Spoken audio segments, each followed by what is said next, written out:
Hello. How we doing? The audio didn't play. Oh my gosh. Let me see if I can get it to play now. I like the audio. Give me 1 second. The audio's not playing for some reason.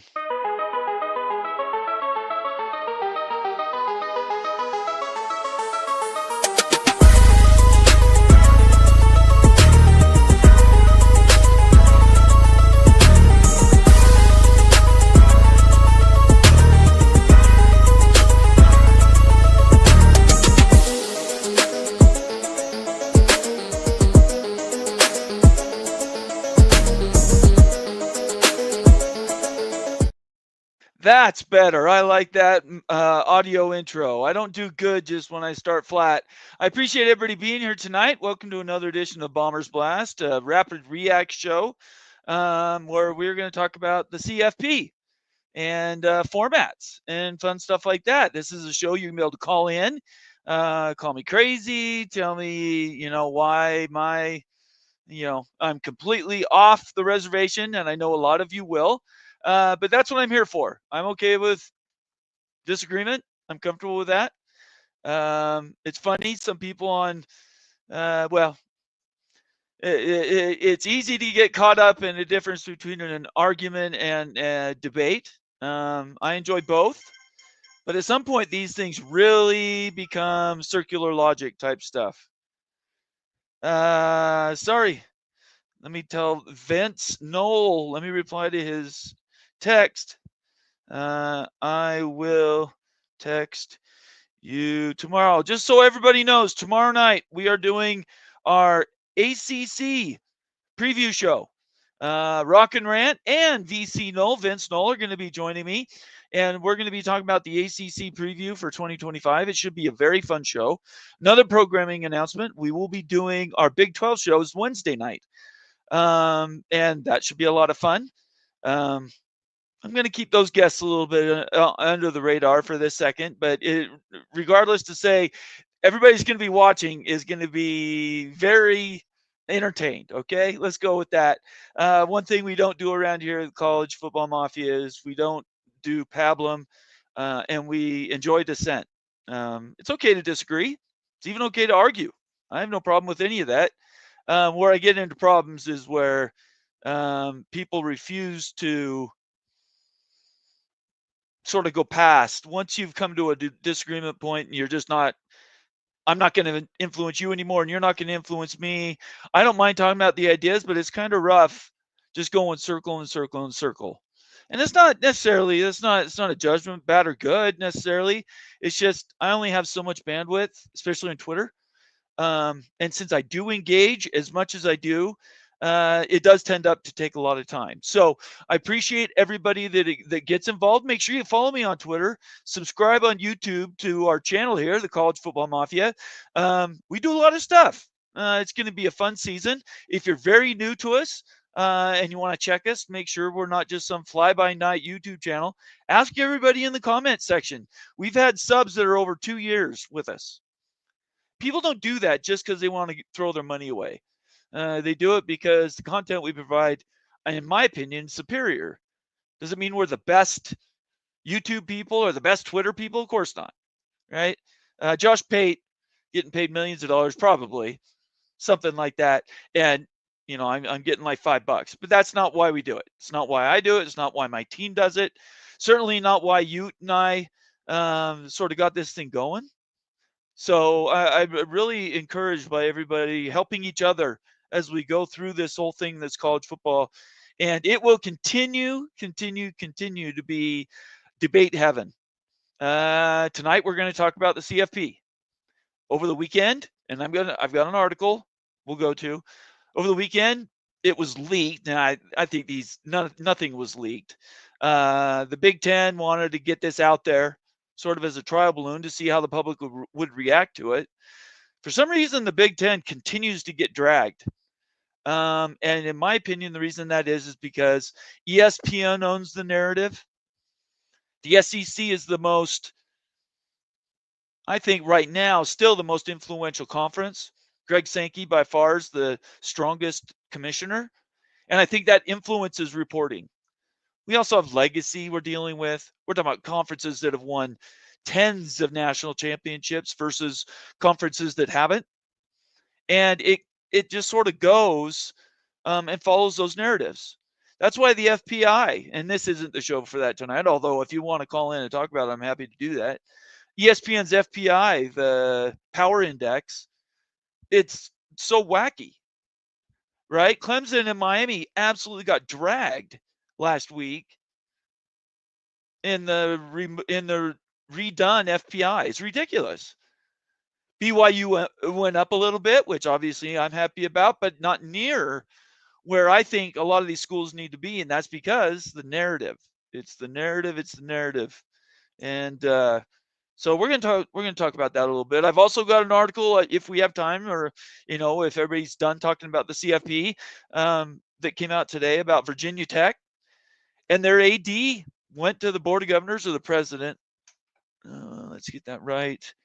AD Whit Babcock. Say that 10 times fast. Went to the board. It just says the board. I'm going to guess it's Board of Trustees at Virginia Tech, and basically said, we're making this. For us to compete, we need to make this. The number is over $50 million in difference. And that's an annual cost or budget.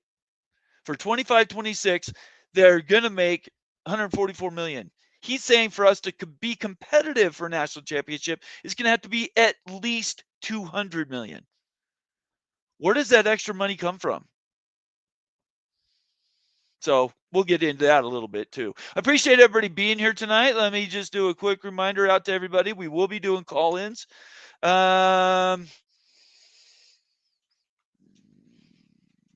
Call-in reactions. And I want to hear from you guys.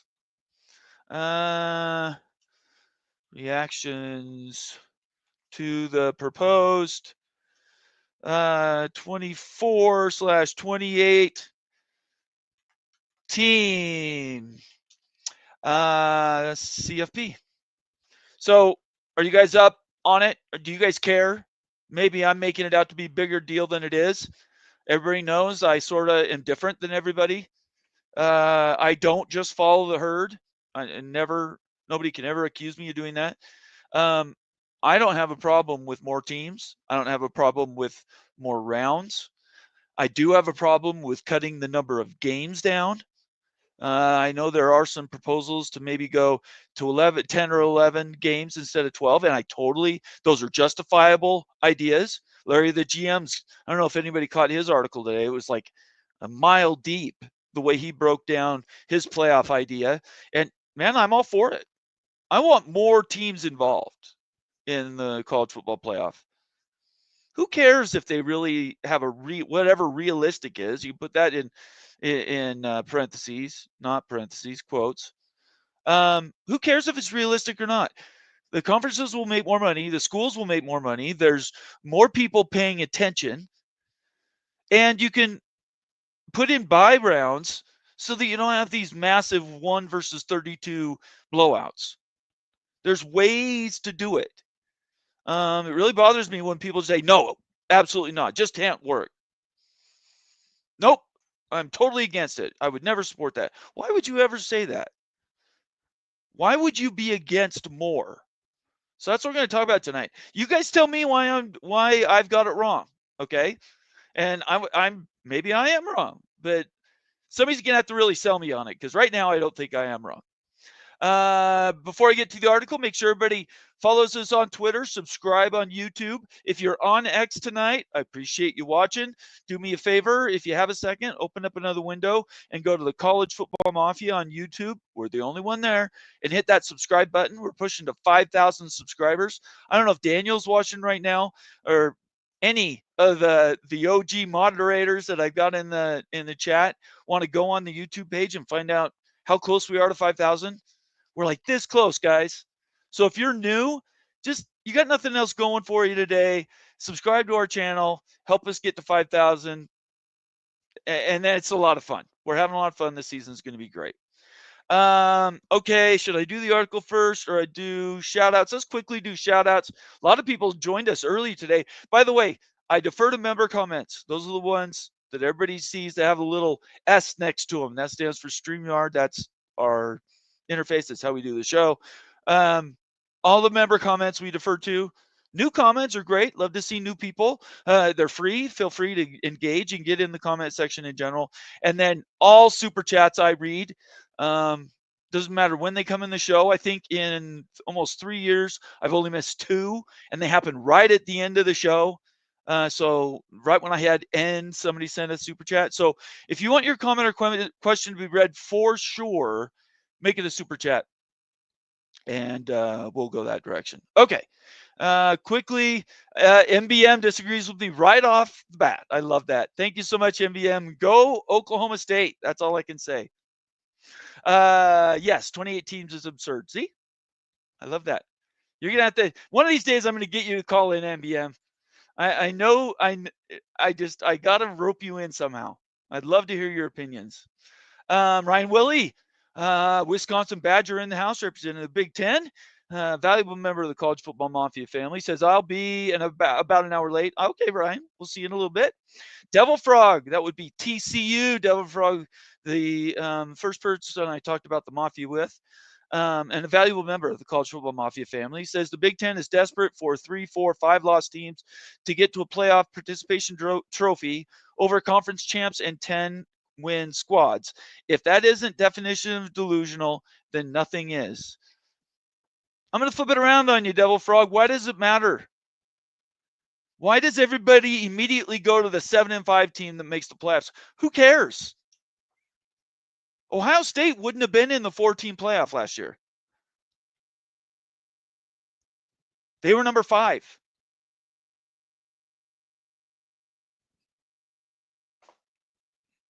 Ohio State was a fantastic team to watch. How could everybody not want to watch better and more teams? I absolutely don't get it. Do I believe that a 32 seed is going to run through the playoff and win the national championship? No. It might be numerically possible, but it's a non-zero chance that would happen. To win, what would that be, 4 rounds? I don't know. Rock's in the chat. You'll have to correct me, Rock, if it's 5 or 4 rounds. And there'd be buys in there and some other things. We just are going to have to agree to disagree, Devil Frog. The narrative that people immediately jump to the 7-5 Big Ten team that doesn't deserve to be in there, I think it's a complete red herring. I think it has nothing to do with that, in my opinion. It's about having more games in December, more playoff games, better games. Okay, let's keep going. Laura Weiss, Texas Tech in the house, moderator in chief. I appreciate you, Laura. She's absolutely an OG and somebody we really need around here, if not want. I think there should be AQs because I don't trust ESPN or the committee. 28 teams seems to be excessive and will dilute the process. That's a fair analysis. I get it. Everybody knows I was a fan of the 4-2. I'm an even bigger fan of the 7-5. We'll go through that. But 7-7-5-5 for the 4 autonomous conferences. Great. I have absolutely no problem with that. The codification and being second-class citizens and all that other stuff, I just don't buy into any of that. I get it. I understand the narrative. I just don't. I think Brett Yormark and Greg Sankey have done a fantastic job of selling that 5-11. And now it's not 5-11 anymore. Now it's just not 7-7-5-5. I just want more teams in the playoff from the Big 12, however we can get them. Daniel Gygax does check in. Good to see you, Daniel. Somebody who's contributing. Appreciate you. Wow, this is fantastic news. Hi, everyone. Remember to tell your friends about the show. We are 40 subscribers away from 5,000. So there are 50 people watching me live on YouTube. There's about 40 watching on Twitter. If you're on YouTube, you're not subbed, hit the subscribe button. Let's get to 5,000 tonight. That wasn't my goal tonight, but if we're that close, we should be able to do 40 subs tonight. And I can go overtime if need be. tonight. Let's put it this way. I was planning on going 90 minutes. If you guys want me to stick around and go longer, you're going to have to pay me to do it. We'll have to have some super chats in there to have me stick around. But you guys know I'm just teasing you. I'd love to have everybody engage. That's what I get into. Caden the Diesel Freak, another valuable member of the College Football Mafia family, saying, "Let's go College Football Mafia, best channel on YouTube." Thank you so much, Caden. You know I appreciate you, brother. Laura Weiss says, "Hit that like button." Thank you, Laura.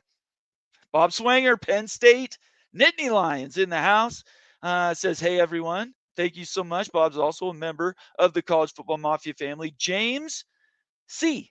Yo, good to see you, James C. Love to have you here. Make sure you subscribe and consider becoming a member of the College Football Mafia family. To do that, go to the bottom of the comment section. There's the box. There's a dollar bill. Click the dollar bill. You can gift memberships. You can do super chats. I think it's still glitched that you can't actually join the channel without going to the YouTube page, which I know has cost us viewers in the past. Well, at least paid members. It does take an extra step, but if you do that, hit the join button right in the middle of the College Football Mafia page, and you can become a member, and we'd love to have you. Steele Austin representing the Utah Utes, saying, "Bob, long time no see." That would have been last night, I imagine. Let's see here. Rock and Rant and Moen went to town last night. If you're a fan of the SEC and you want to get an argument with a couple of guys, watch Moen's show from last night. Go to the library, go to the last live show that isn't tonight. And the SEC, yeah, they were on it last night. That's all I can say. I don't know if they planned that or what, but it was certainly engaging. Rock and Rant, there he is. I'm afraid to tell him lawyers still have to find him in the woods to serve him. Can we not talk about lawsuits and getting sued because we said something on a YouTube channel? Come on, everybody. Come on. Sean, newer member of the College Football Mafia family. Great to have you here, Sean. Thank you so much for being here tonight. No more playoffs, expansion, stay at 12. Another valid opinion. Absolutely valid. And I get where he's coming from. We just disagree on the number. It's cool. Joseph Kerlegan Jr. I love saying that name. Good to see you, Joseph. You need to become a member. So it has the little S next to your name, Joseph, because I want to see it in green on my screen. Nobody else sees it's green, but I do. A 28 team playoff. That is a lot of teams. If a 28 team playoff is implemented, what good is the regular season and conference title games? Let's answer that right now before we do anything else. Does anybody argue that when we went from 10 to 11, well, I'm dating myself here. They used to play 10 games a year, and then there would be a bowl game. And then there was a transition in the probably the 90s, early 2000s, where they said, okay, it's 11 games, and then it went to 12 games almost immediately. The more games you own, the more games you play, obviously, the more people watch. And why would anybody want to limit that? They're getting paid. These players are getting paid, whether you want to call them players or not. They're all making more money in their lifetime in 4 years in college than probably most of us would see in our lifetime. So are we really worried that they're playing more than 13 weeks? I forgot to finish that thought, by the way. There used to be a kickoff classic that only certain brands got invited to. It was very limited. And they don't do those anymore, right? Now everybody plays 12 games. So I don't know anybody that would argue we want to go back to 10 games. Now, if you want to say something like, and this is where you get creative with the playoff, everybody plays 11 games, and then that 12th game is reserved for conference championship weekend or play-in game weekend. I could see that. The teams that don't qualify for the playoff, they all play each other sort of at a random. You do it in your conference. There's ways to make that work. I just don't see us going backward. It's like I don't see if the NCAA gets their antitrust exemption back, it would be the most regressive regressive legislation probably you've ever heard of to go backwards, because the NCAA would roll back everything the players are getting now. And maybe people would argue that's okay. I'm not for that. I'm the complete opposite, but different show, different day. Sean says it's not what college football is supposed to be. All right. So now we're talking about the spirit of football. Like Britt Yormark says, I'm here for the spirit of the game. I have no idea what that means. I don't get any of that. I'm a traditional as much as anybody, and I don't understand any of that. Summit Hawk, good to see you, Summit. When are we going to do our show, brother? Love to have you around, Summit Hawk's OG member, been with us from the beginning. 24 teams, like a max amount for now, then wait a few years and see how it goes. Cool. I'd be all right with that. Let's do it. More is better, in my opinion. If it were to go to 24 or 28, how much is the regular season going to matter? I think it's going to matter a lot. I don't think, like right now, we have 12. More people are watching college football than ever before. And people used to argue 3 years ago, no way, 4's the max. 12 years ago, 2's the max. It's a bunch of nonsense. Everybody points at the NFL and says the NFL, college football isn't the NFL. You're right, it isn't the NFL. But the FCS isn't the NFL either, and they play, what is it, a 24 team? And if anybody's ever watched FCS football, that tournament is fantastic. So just, these are cool. We just disagree on these things. Conundrum, guy who loves to come in and stir the pot. Good to see you, brother. December bracketology. There we go. See, how cool would that be? Everybody gets into, you think basketball bracketology, let's just talk about people betting on college football and betting on college basketball. Who here does a bracket every year, whether you like college basketball or not? It's pretty much obligatory anymore, isn't it? You imagine what that would be for football? Anyway, Andrew Steiner, just move the Army-Navy game to Purple Heart Day on August 7th and start the regular season the following week. This would allow the national championship game to be played on New Year's Day. I'm for it, Andrew, whatever it takes to get us more games. Two things against playing games in August. The weather in a lot of places in the United States is absolutely horrendous in August. The second thing is the previous year ends differently. Like BYU ends at the end of April. Utah goes all the way to the end of, well, maybe not Utah. Washington State, at least I'm dating myself. Decades ago, Washington State went through almost to June. So you have a disparity of an entire month when these schools end. So let's assume it's Washington State still, and I don't know that it is, but say it's Washington State, and they want to play their first game in August so that we can finish on January 1st. You're giving football players maybe a 45-day break, maybe not even that, maybe only 30 days. So that's where the schedule's a problem, playing in August. I'm not saying it can't be done. I'm just telling these are challenges that'll have to be sort of conquered. Kevin Rudolph, welcome to the channel, brother. Make sure you hit subscribe. Follow us on Twitter. Consider becoming a member of the College Football Mafia family. I'm a Big Ten guy, and this is BS. Tony Petitti is gone. Interesting. That's the first time I've heard a Big Ten person say that. Tony Petitti definitely has either love him or hate him. There's no doubt about that. DeReal MVP 24. Good to see you, man. At Sean, that is a great question. So Sean said, what's wrong with 12? It's just not enough teams. That's my simple thing. I want more teams. More teams, more access. And I'm not getting into semantics, whether access means your conference immediately qualifies for the playoff, or you're playing in a semifinal. Again, I know people like Larry love the minutiae and getting into those individual things. I just don't care about that. I don't care whether you call it part of the playoff or not. More games, putting the best teams together, that's what I'm looking for. So, Jansen Roberts, this CFP has a shelf life. It's only going to last until 31-32. College football will drastically be different in 2032. Jansen, I would tend to agree with you. I believe it might not. I've been saying 30-31. the Big Ten redoes their contract in 29, so it could start a year early. So it could be 29, 30, but definitely in that 3 years, 29, 30, 31, college football could be definitely different. I would prefer we had a new division, conferences stay the same, no more realignment, and teams are just in the division or they're not. That's what I would prefer. Realignment for realignment's sake, I'm sort of over. Clint Moses, Big 12 couldn't sell out their conference championship game.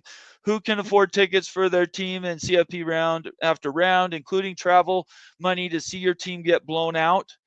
Okay, so one of the ideas, get rid of the conference championship games. By the way, if Utah or BYU would have been in that game, it would have been standing room only. Anyway, but the first round games, even maybe the first 2 round games, could be on campus.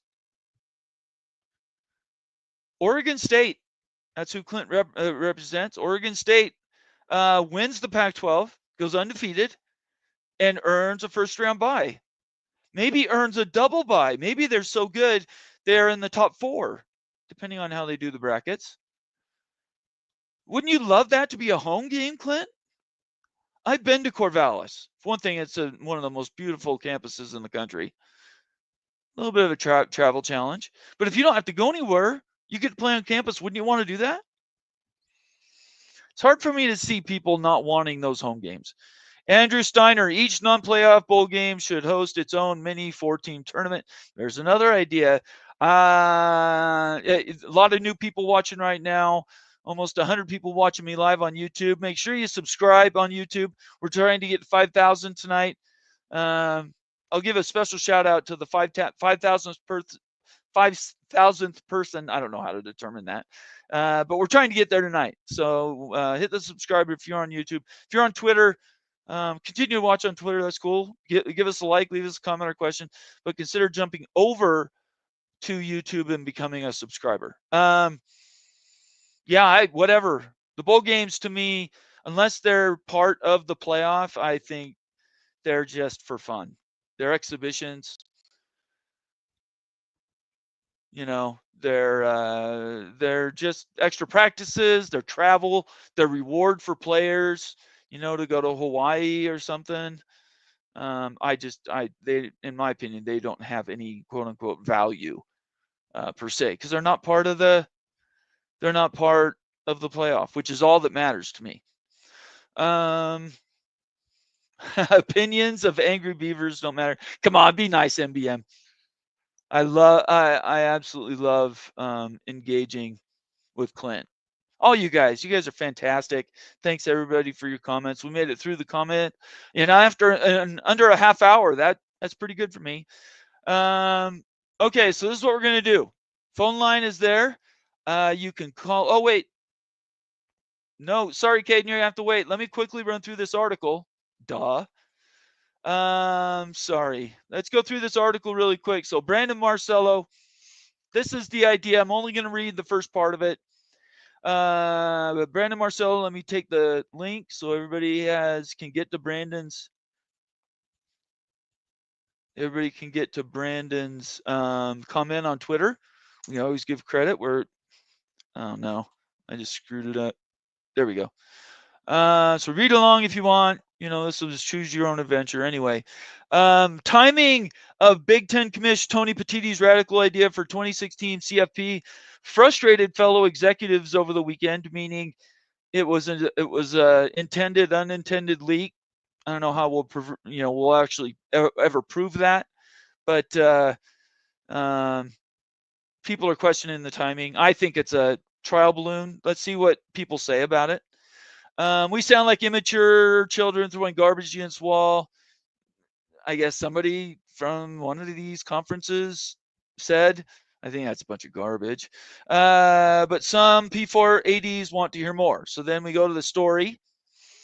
And let me get to the story here. Okay, the story, and there was a bunch of stories I could have picked. I picked Brandon's and CBS's because it was really the quickest and easiest one for me to get through. I mean, you do you. There was a bunch on Twitter. Here's the link to the actual article. So it says Big Ten's radical idea for college football playoff. AD expansion frustrates execs. Peaks interest from ADs. Who uses the word peak? That's all I'm saying. Okay, let's go through this. The Big Ten's radical idea to expand the college football playoff from 12 to 28 teams is already off to a rocky start. News of the Big Ten's internal socialization, meaning they're talking about it internally, of an early blueprint to expand the CFP came to light on Saturday. Before they were alerted, I guess before they actually were supposed to socialize, they socialized it. Whatever. I don't think anything happens on accident. But they do have to make a decision by December 1st. That's when the new 2026 needs to be settled, the new CFP. And we're assuming that's going to be a 6-year deal, right? We sound like immature children. That's a stupid quote, but it was part of the article. It's frustrating that these topics can't be discussed behind the scenes and brought out in public once they've been vetted. That's a fair assessment. I think that's fair. It's better to keep things under wraps if possible. Petiti floated 24 and 2018 playoff models with Big Ten ADs last week. I'm assuming this is one giant email chain. The SEC was informed later, but other conferences were left out until the leak surfaced. The A4 are doing the negotiation for the CFP. They're driving the bus, but the G6 has a seat at the table. Their opinion will be considered. Administrators have been focused on a 16-team format in recent negotiations, making the Big Ten's larger proposals a surprise. What remains constant is the Big Ten's desire for multiple AQs. For months, its preferred model was 16-team. AQs for the Big Ten, SEC, 2 for the ACC, Big 12, and 1 for the group of 6. By contrast, the ACC and Big 12 have lobbied for a 16-team playoff with 11 at-large bids, 5-11. That's where that comes in. Big Ten and SEC hold the decisive voting power, meaning they determine where we're going to end up. On the CFP board, if the two powers don't agree on a new format, the playoff stays at 12 teams, which Steele just said that's all he wants. Sources within the Big Ten emphasize that Petiti's 24-2018 designs remain in their infancy and are not ready to be formally presented, and yet we're talking about it. SEC athletic directors even discussed similar ideas at spring meetings in June, saying this isn't something that came out of the blue. These people have been talking about formats for years. This just became public, right? There was enough conversation about it that it filtered into conversations between the league offices. That means they're talking. Several SEC athletic directors surveyed by CBS Sports on Sunday were receptive to the Big Ten's pitch, though there was no consensus. Reaction was also mixed in the ACC and Big 12. Executives in the Group of 6 conferences were not in favor. So, I think we know why, right? I think we know why that's the case. The reason that's the case is because they want to be able to literally earn it. I don't like the word earn it. I think you just go out and play your season and, you end up where you end up. I want to get rid of the power of the playoff committee, the solo power of the CFP, and I want more teams to have access. And this is something that, and I haven't talked to John about this, but John and I are polar opposites about one thing. And that one thing is this whole idea that the Big 12 is ever going to get 2, let alone 3 teams in. And that they are just going to be, they're going to be able to exploit the 5-11. They won't be able to do that with expanded. And I still don't quite understand that. I watched John Kurt's show last night. By the way, it was a fantastic show. He always does a great job. And he's pretty emotional and adamant about the fact that AQs aren't where we want to be. And my opinion, and the perception thing, right? The whole, are we 50%? Is the Big 12 50% of the Big 10 and the SEC? the codification of the 50%. Well, and he said this last night, 7 and 5, that jumped to 71%. If the Big Ten, SEC gets 70 each, and the Big 12 and the ACC get 5, that's 71%. I don't care about percentages. I don't care about any of that. Go out and win your football games. Be one of the top 24. Get in. Get into the playoff. That's earning it in. If you're in the top 24, you're going to be in the playoff. So, I don't know. It's hard for me to. We just disagree. It's cool. It's okay disagreeing. It's not a big deal. Before I take calls, let me get to a couple of super chats. Rock and Rant started off the show. Thank you so much, Rock and Rant, for your $2 super chat and everything you do for our channel. By the way, if you don't know, Rock and Rant and Miami Flow have a channel called the College Football Express. Fantastic content. I encourage everybody to subscribe to them on YouTube and follow on Twitter. They do a great job. Lawyers with mouse ears came today, sued me for libel. That's from last night. He's being, last night. SEC libel. Anyway, Moen After Dark, $5 super chat. Thank you so much, Moen. The Moen system, 44332, all AQs and no at-larges. By putting this in the super chat, it is legally binding. Copyright. Hashtag legal defense fund. This is funny. Rock and Rant and Moen going back to back. They're the ones who caused all the trouble last night. Again, when this show's over tonight, go to our library and watch Moen Rant or what is it called? Moen After Dark. Their Sunday show. They did it last night, and it's pretty funny. It's pretty funny. Let's see. One more super chat to Town Hawk, representing, I believe this is the Kansas Jayhawks, $5 super chat. If you get rid of committee, you should also get rid of the worthless ESPN-made FPI statistic. Also, I, Bomber, believe KU will win the Big 12. KU's got every chance in the world to win the Big 12 this year. I actually think people are taking them for granted a little bit to Town Hawk. I think you're right. I think Kansas might sneak up on some people. As far as the FPI, I don't know if you just joined the show, but I talked about the FPI a little bit ago. Anything run by ESPN is broken. It's completely biased. I hate the FPI. I hate the RPI. Isn't that what it's called? The recruiting rankings being considered as part of your top 25. If you're new to the channel, you're learning now that I don't think there should be any polls till the first full weekend in October. So that could be anywhere from the 1st to the 8th. I think the first month, maybe even the first 5 weeks for sure, are just to sort the wheat from the chaff. Nobody knows who's going to be good in the top 25 in early August. Nobody can predict that. If they could, Vegas would be out of business. So that part, I agree with you, Town Hawk.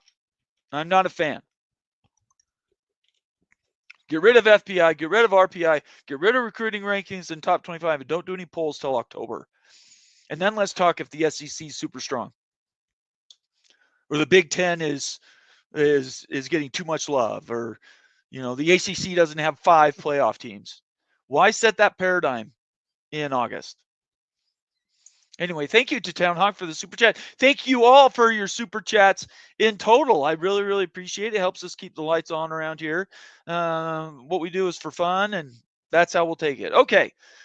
801-899-6203. That's going to kick off the show. We'll talk college football playoff, and then later in the show, if there's still time, if you guys keep me going, I will keep the show going as long as you guys are watching. Okay? I think last time I did a call-in show, I went I did go 3 hours or something, if I remember right. Maybe that was a couple weeks ago. All right, phone lines are open. Join me now. Tell me why I'm right and you're wrong.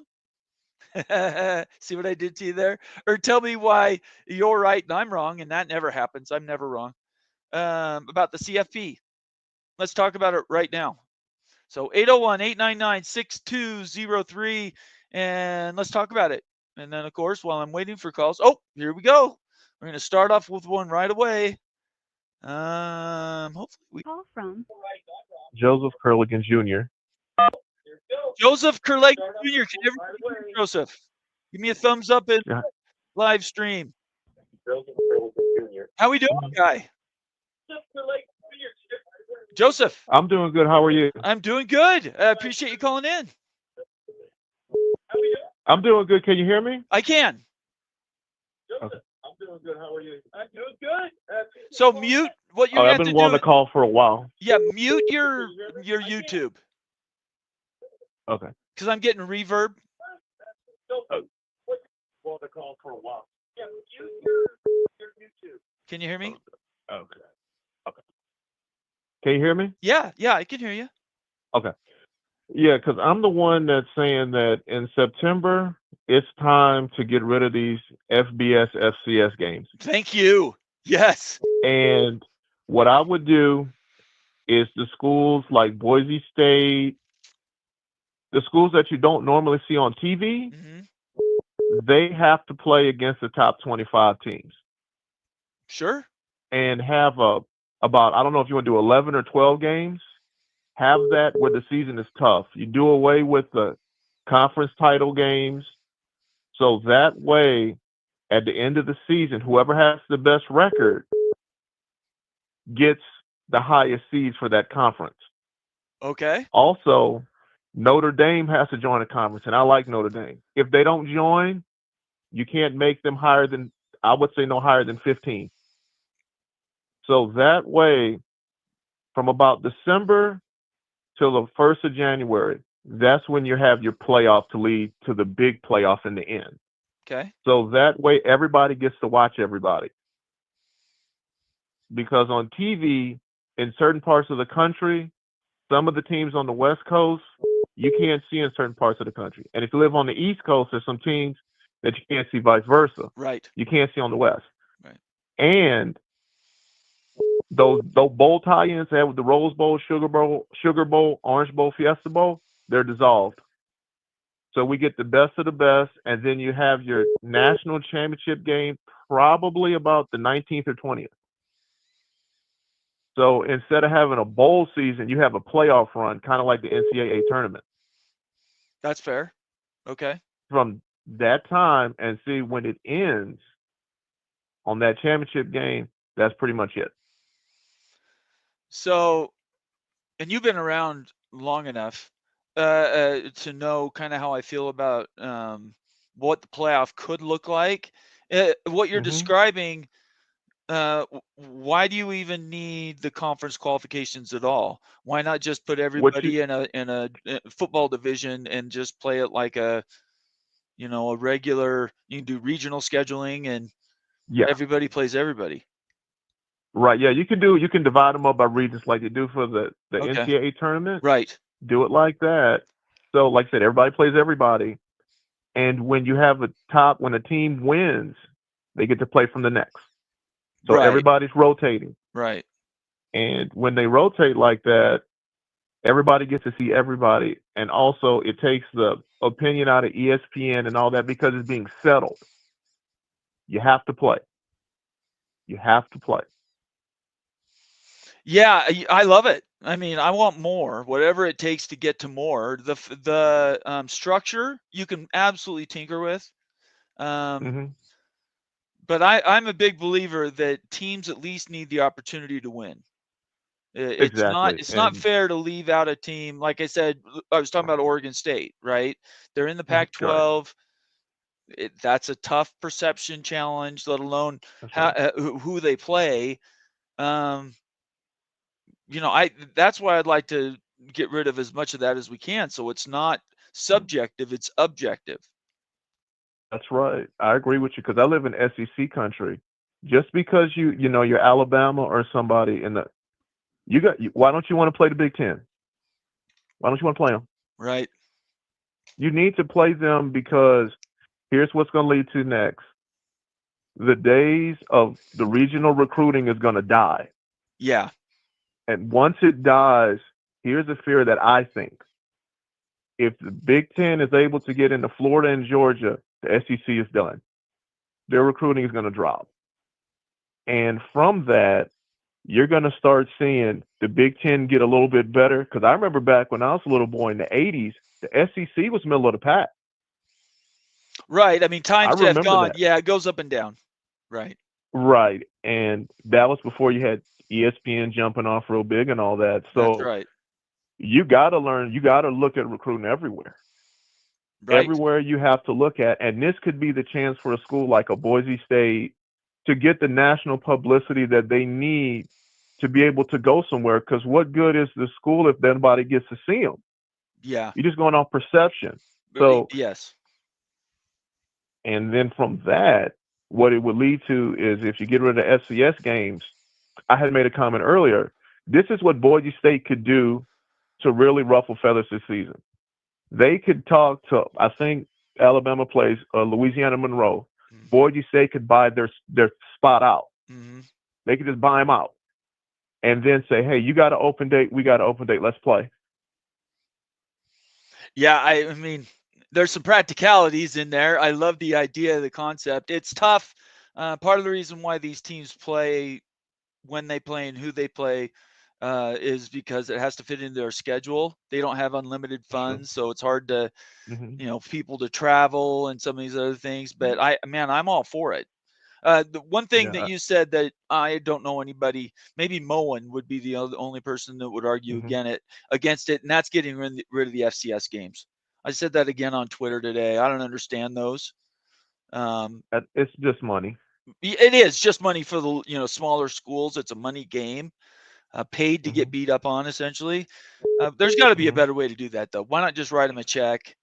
And to qualify for the CFP, you have to play 12 Division I teams. Absolutely. And there's one more thing I'm gonna say before I forget. If the FCS school wants to move up, if they want to move up, like North Dakota State, they should be given that shot. Because they've won a lot of national back to back. Yes. They shouldn't have anything held against them because of where they play. If they're beating them, if they're beating the teams, they're beating them. Or they want to play them, you got to dodge them. Because I believe, in my opinion, they should have beat Colorado the way they played. Yeah, they were the better team on the day.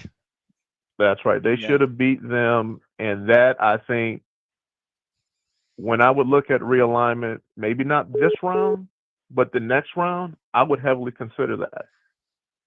That's totally fair, Joseph. I appreciate you calling in. I appreciate you being around. No problem, man. I appreciate talking to you. Of course. Yeah, we'll talk to you soon, okay? Okay, no problem, man. All right. Thank you. Okay. Oh, you're welcome. All right. Fantastic call from Joseph Kerlegan Jr. I don't know how to work the audio. We got another call right now. Call from Caden the Diesel Freak. Caden the Diesel Freak. How we doing, brother? I got to put you on a timer tonight, okay? Just a couple minutes. What's up, Nathan? Hey, I just wanted to come on here and just say, you know what? You make absolute great points tonight. And you know what? Here's the thing, Nathan. I've said this on Twitter. I've said this multiple times for the past couple of weeks. The Big 12 is an uprising powerhouse coming back to college football. It's a fact. And I mean, I've told you this before, and you agreed with me on this. Like, yes, BYU is one of the teams going to be uprising, like Arizona State, TCU, even Kansas State. I mean, there's teams that are going to be uprising powerhouses in the Big 12, challenging Ohio State and Georgia for a national championship title opportunity. And heck, I'll say this even. West Virginia has a better chance of going to the playoffs, beating Alabama and making it to the final round, to the final two rounds of the playoffs than Alabama has than Alabama's chances. Let's be clear. I will put my money down on that. And you know what, Nathan? Here's the thing. Our favorite Alabama resident, Jackson Johnson, is in the comments. And Jackson, I know you heard me, boy. I know you heard me. West Virginia has a better chance. Heck, Kansas has a better chance of going to the playoffs, beating the Crimson Tide in a blowout. Wow. And making y'all look like fools. Boy, you came loaded for bear tonight. I'm doing shorter calls tonight. I got a question for you. If you were the commissioner of college football, would you stay at 16 or would you go 24, 28, whatever? I think 12 to 16 teams is honestly, in my opinion, enough. Okay. Because I'm like, get some teams to change up. Get some group of 5 teams in there. Right. Heck, Boise State almost went in there and beat Penn State. I'll give them boys credit for almost beating Penn State in a showdown. Right. I see what you're saying. Well, so you know what? That's just my 2 cents, Nathan. But you know what? I got a little piece of advice for Jackson. Okay, tell him. Jackson, I know you're listening, you Crimson Tide loving punk. I want you to do me a favor and tell Coach Caleb DeBoer he better be packing his bags because the Big 12 is about to run him and everybody else, including Ole Miss and Tennessee, out of the building to say, hey, Georgia, can we have a title opportunity? Or Ohio State, can we have a title opportunity? Because they deserve a national championship match more than you, your Crimson Tide, Tennessee, and Ole Miss.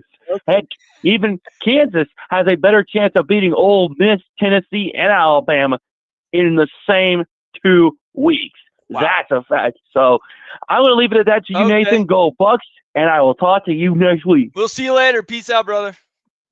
Go Bucks. Caden the Diesel Freak, the Ohio State fan.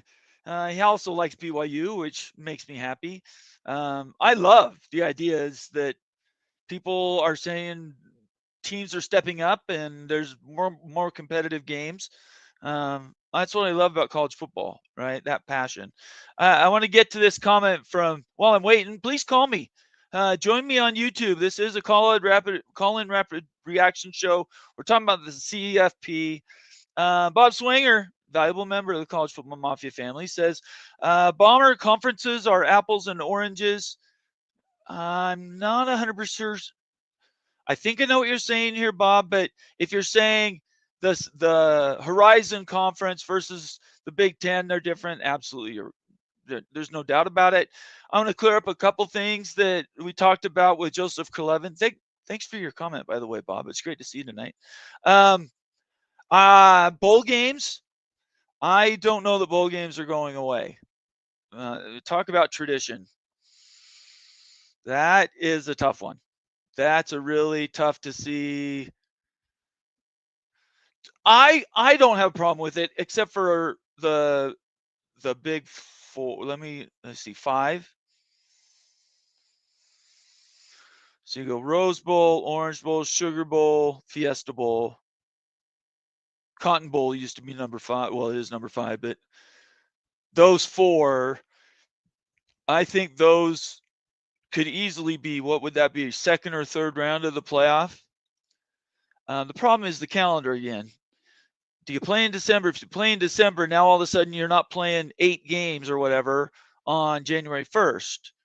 If your championship's supposed to be January 1st, that means these other games are going to have to be played during December. And I don't know I'm not sure the world's prepared for a Rose Bowl on December 20th. I don't know. That's my opinion. Is the Rose Bowl should be the last game. Doesn't matter every year. I appreciate all the big bowls, but to me the Rose Bowl's it. So, and in descending order, it's Rose Bowl, Sugar Bowl, Orange Bowl, Fiesta Bowl. Cotton Bowl, man, if you're old enough to remember when the Cotton Bowl was just as big as the Rose Bowl, you know ball. That's all I'm going to say. Anyway, great comments. I appreciate you, Bob. Thank you so much. Thanks, Joseph, for calling in. Join me now. Let's talk CFP. 801-899-6203. I might as well just add a banner here since call in now. That way people can see it on Twitter. Call me and let's talk about the CFP. I changed my mind. I was going to do a thing. If people don't know what we're doing here, they're probably not following us anyway. Let's talk expanded. Oops. CFP. This whole live YouTube, everybody calls in type thing, is tough because you have to try to navigate a lot of different things. We'll try that for a bit without my call sign underneath there, right? Yeah, we'll see. We're experimenting. I appreciate everybody joining tonight. If you're new to the channel, make sure you hit the subscribe button on YouTube. If you're watching on X, do me a favor, jump over to YouTube, go to College Football Mafia. Our channel's there. We have hundreds of shows now at this point. And join us. Get involved in college football. We kind of know what we're talking about around here, even if you might disagree with our opinions. That's all I'm going to say. 100 people watching on YouTube. We should get to 5,000 tonight. We were 40 short. Bunch of new people watching. If you're watching and you're not helping by subscribing, I don't know what else I can do to get you to subscribe, but I appreciate everybody being here tonight anyway. Let's get to some more comments while we're waiting for people to call in. 801-899-6203. Sean says Penn State's non-conference schedule for their ranking is pathetic. The Big Ten is missing the opportunity to promote that game, but yet they want more money at the end of the year on meaningless play. I'm going to guess you said playing games maybe, or maybe just meaningless conference games. Anyway, Sean, I appreciate your comment. Yeah, don't get me started on the preseason rankings. I've already talked about it a couple times already. There's a lot of things I don't think should start till October. It's pretty simple. Devil Frog, there should be no playoff expansion without the guarantee of transparent selection criteria. 100% right. Devil Frog, you're exactly right. No FCS games, transparent selection process. Yep. Any inconsistency should result in committee being replaced with a computer program. I'm okay with BCS as long as everybody knows what it takes to qualify and they are reachable goals. It's one thing to say, publish, everybody knows what the formula is, but they are absolutely unreachable for 95% of college football. That's not fair either. I don't like fair. World's not fair. Life's not fair. I don't mean fair. I mean access. You know, everybody knows and has the ability to get there. But you're right. Yeah, the transparent selection criteria is one of those things that absolutely needs to happen. Devil Frog, there's no doubt about it. Super chat, Lonnie Johansson, representing BYU. At least his logo is BYU. He also is a Kansas. Let's see. Go evening from Northeast Kansas. Go BYU, UAU, and go the Big 12. $5 super chat and membership of the College Football Mafia family. Thank you so much, Lonnie. It's great to see you. I can tell you right now, this season, oh boy. Opportunities there for pretty much any Big 12 team to step up and get into the playoff and make some noise this year. We haven't broken down in a while, but I think the pool of players has gotten a lot wider and it's much thinner. It's not so much all collected in the Michigan, Alabama, Georgia, and Ohio States. They're more spread out, which means I think there's more competition and better teams are going to get there. The Big 12, yeah, if they only get one team in again, I don't know what to tell fans of Brett Yormark. You're just doing it to yourself. You know my opinion. Thanks for the super chat, Lonnie. Daniel Gygax again says, correct, Bob, it would be 5 rounds, 24 to 2018 tournament. That's what I wasn't sure. Also, in the 5 rounds, you could structure the playoff differently. Doesn't have to be straight seeding like March Madness. You could do buys. I'm not a fan of double buys. In fact, I'm not a fan of any buys. I think 16 teams, no buys, all first round games played on campus. That's my preferred. And then from 16, I would go to 32. So I'm way different than most Big 12 fans. In fact, you and I are both Yeah, we don't do this for we don't do this to agree with people. I'll tell you that right now. Tempest joins the house, says they should play like the NHL. Tempest, great to see you. Thank you so much for being a member of the College Football Mafia family. I'm not sure how the NHL does it, so somebody call in and tell me how the NHL does it, or call in and tell me why 24 to 2018 is not the way to go for the CFP. 801-899-6203. Call in right now. Steele Austin says CFP is still going to be 12 teams this year. Don't see the Big 12 getting more than one team. Yeah, it's a challenge. Go Black 45. It's great to see you, brother. You need to become a member so that you have that little icon next to your name, and you're OG if there is one. I appreciate you. LSU in the house saying, forget the future playoff for now. Time for picks. The Big 12, Baylor versus ASU. ASU wins. The ACC, that would be Clemson versus Louisville. Interesting. Clemson is definitely really good. Miami is going to be there. But I think Louisville is going to be really good. That's a fun pick there. Big Ten, Penn State and Oregon. Ooh, Ohio State doesn't make the championship game, and Penn State finally gets over the hump. That would be interesting. Every one of these teams we're talking about here, I'm a fan of, except for Oregon. If Utah was on the list, I would say except for Oregon and Utah. Finally, the SEC is Texas versus Bama, and Texas wins. You didn't put your finals in there. Go Black 45. If I see it, I'll definitely grab it. I'd love to see who you have winning the whole thing. Another call. Here we go. Call from Evil Badger, Ryan Willie in the house, representing Wisconsin in the Big Ten. How we doing, brother? I'm doing good. How are you, Nate? I'm doing okay. I you know me. I love talking about these things. Nobody else agrees with me. Well, thanks for taking my call. The issue that I have with the Big 12 fans is that I believe it would actually benefit the ACC and the Big 12 if they had I want a 32-team CFP. I don't like to bite either. Right. Have the first two rounds at the higher seeds home stadium. Right. And then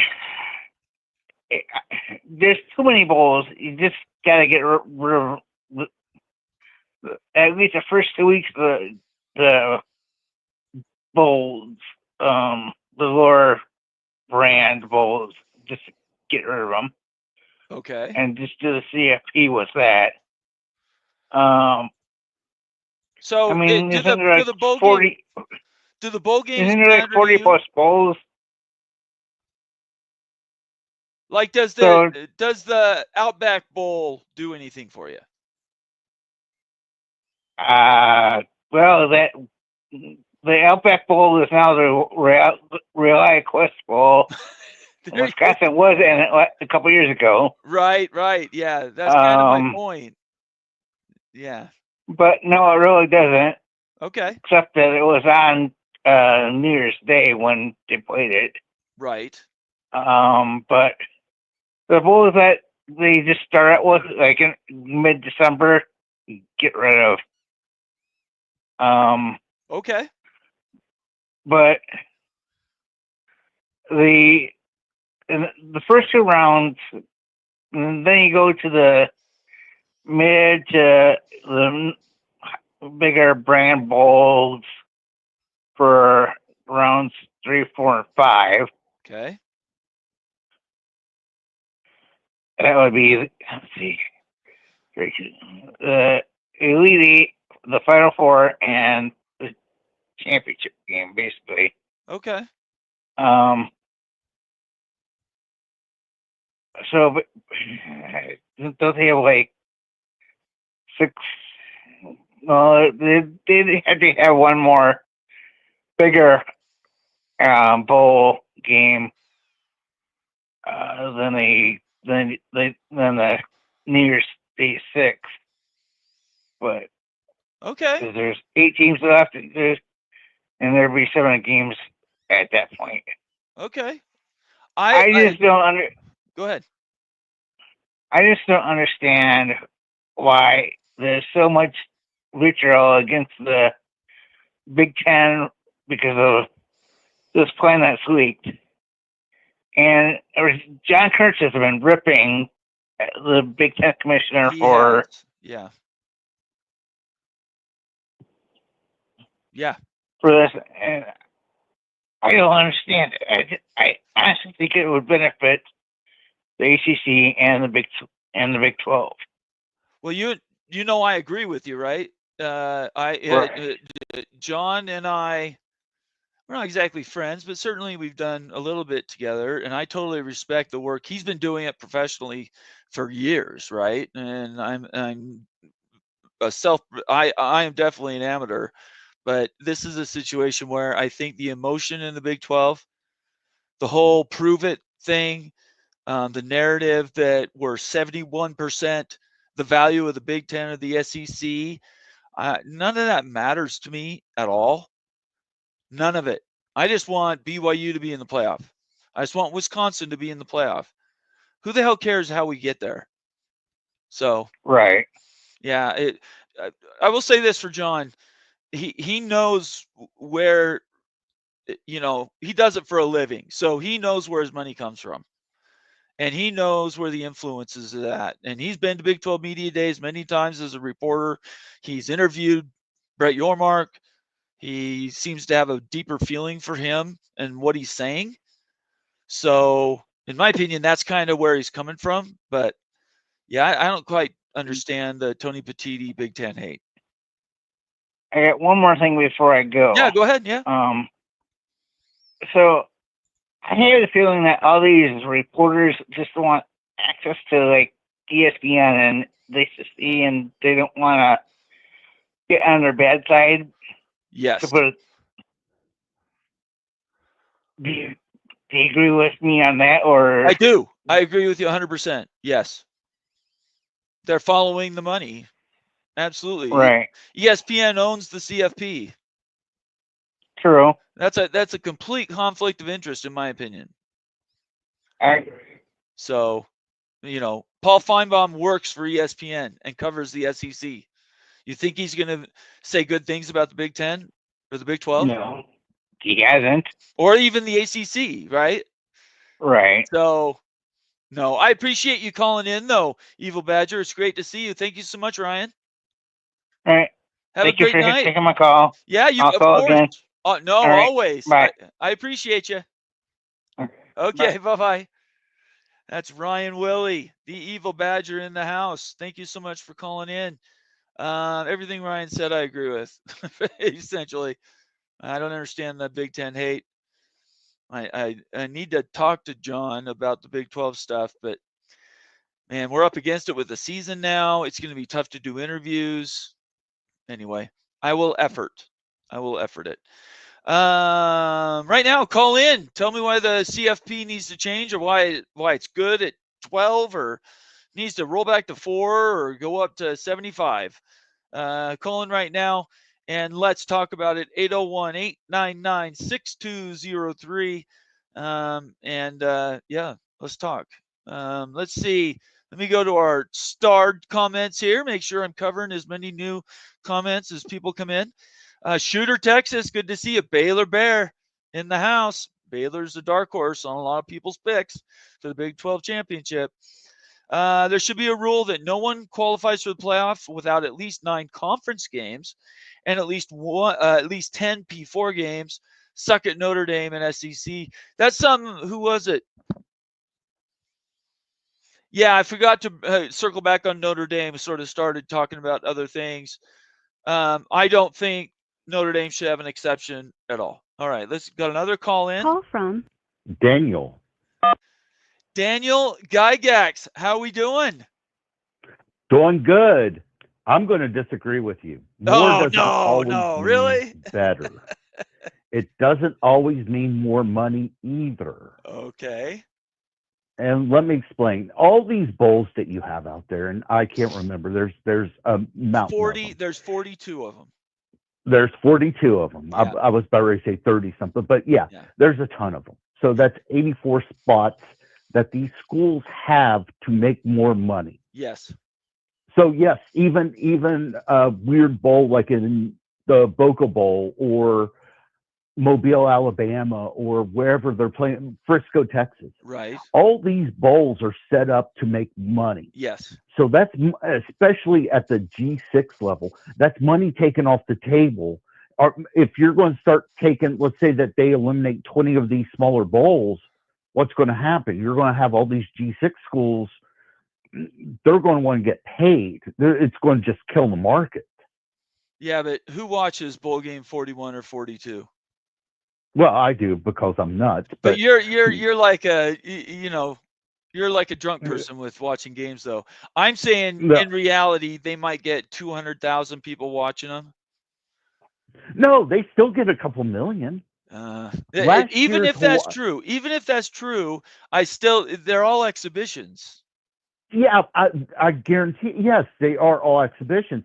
Last year's Hawaii Bowl had South Florida and San Jose State. It got a shade under 2 million. I think it was like 1.93, something like that. I can't remember off the top of my head. Okay. They still make money. So to sit there and expand the playoffs and say, hey, we're going to do 24 or 28 or whatever, it's going to go through and dilute the rest of the properties that are out there. Yeah, I love this when people disagree with me, especially you. This is what I'm saying. Look, at the end of the day, what are we all trying to get to? What is the goal of playing college football? What is everybody playing for? The championship. They're playing for the championship. So if you lose in the semifinal, like Penn State last year, was it Georgia, whatever, you lose that game, your season's over, right? The purpose of playing more games really doesn't exist. So wouldn't it be better that we just take the bowl game names, the top ones, and just give those naming rights to those first round playoff games? But like I said, what's going to hurt is, yes, it's the G6. But let's say a MAC team is playing Sunbelt, and they're in the Detroit Bowl. Okay. Guess what? They're getting money. The conference is getting money out of that. If you eliminate those chances for those conferences to make money, it's going to make the divide that you have in sports now even bigger. I mean, Virginia Tech, Whit Babcock's out there saying that we need an extra $50 million, $200 million. I finally got a chance to look through there. There's less than 20 universities right now public universities, nobody else has to report it, that make more than that have a $200 million budget. You're talking about the VaTech thing? Yeah, the Virginia Tech Whit Babcock saying he needs an extra $50 million. That's the AD about a $200 million. Making about another making a $200 million budget. Right. Agreed. Yes. And now you're talking, okay, if they're asking that amount of money, how many other schools are going to have to do the same thing? Because we're going to start getting to the point where, where's the fall line on this? Where are we going to say these guys are going to make it, these guys are not? Right. Well, you know my opinion about that. My opinion is that if you can't compete, you'll do something else. Look, there is no fair. And in college football today, right this second, there's maybe, you could argue, 10 or 11 schools that have the recruiting and all the money required to win a national championship. There's 136. I'd say less than that. Okay. I'd say 8. Okay, so it's even more exclusive. So if that's all you're talking about is today, who could go out and win 5 rounds of playoff games, that's going to be very difficult. But Then why don't we just do the 18 tournament then instead of 24? Well, because I want more games. I know you want more games, but like I said, everybody's killing the bowls will make it difficult. Well, that part, okay. So I guess we're kind of talking at cross purposes. I don't care about the bowl games. I know the bowl games are making money. I know. The G6 makes money. I know that they need that money to survive in big time college football. What I am talking about is if you don't have the resources to compete for a national championship, don't compete for a national championship. Do something different. Those bowl games can still be played. You can still have the Sun Belt runner-up and, whatever Mountain West third team. You can still do that. I'm not saying you can get rid of them. All I'm saying is, when we're talking about the teams that are actually competing, that is an exclusive company. That's all I'm saying. Okay. You made it sound like that you wanted to eliminate all bowl games. No, I just don't care about them. Okay. Yeah. Okay. It's not hurting anything having bowl games. No. It doesn't bother me at all. You made it sound like all the bowl games would go away. And I'm one of those guys that watched Division II. Yeah, I think that I said those words, but it was in context of the bowl games go away if we're talking about the playoff. So I didn't complete that thought. Okay. Well, then again, I'm the one that's watching Division II. I know. You're a junkie of Han Junkie, so. Yeah. You've never watched D3 National Championship before. I have from Salem, Virginia. No. So I need help. No. But I will say this. Everybody that's upset about the 24 and 28 freaking out, and they might be all the people watching me right now live on this show, everybody's just losing their minds by the idea of even being proposed. I think that's a little, turtle-ish. Why not more? If you can make it work, why not more? Yeah. If you ask me I don't care how the playoffs are set up. I really don't. Right. Set them up, set up the payouts. I don't care. Just tell me what's going on. And I think a lot of this, and what's weird is that the way that these things have been leaked out,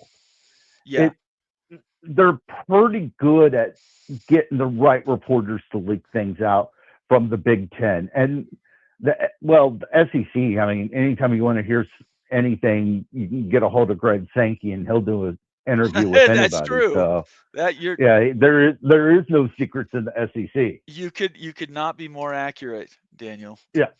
I appreciate you. Thanks for calling in. It's great to see you. Thank you. We'll talk to you later.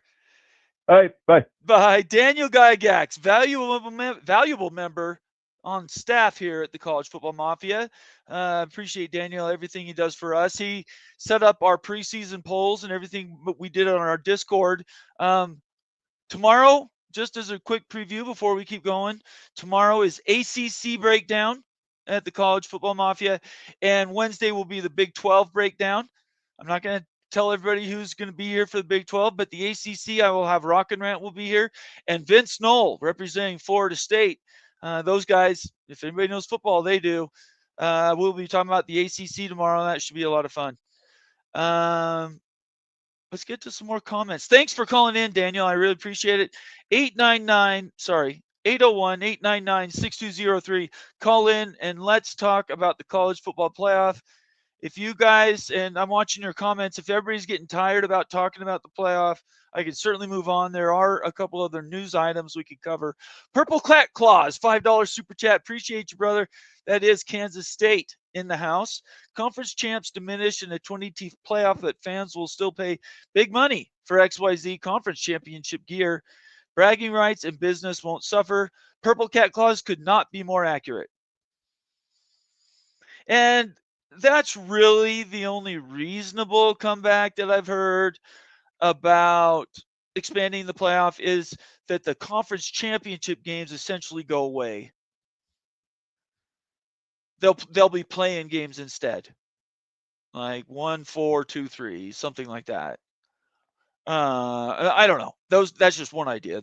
You could do it a million different ways, but that argument, I think that sort of goes back to what Sampson said last fall with Houston winning the Big 12 in basketball.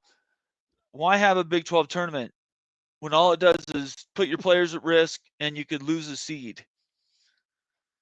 It's money. They have those playoffs to make money.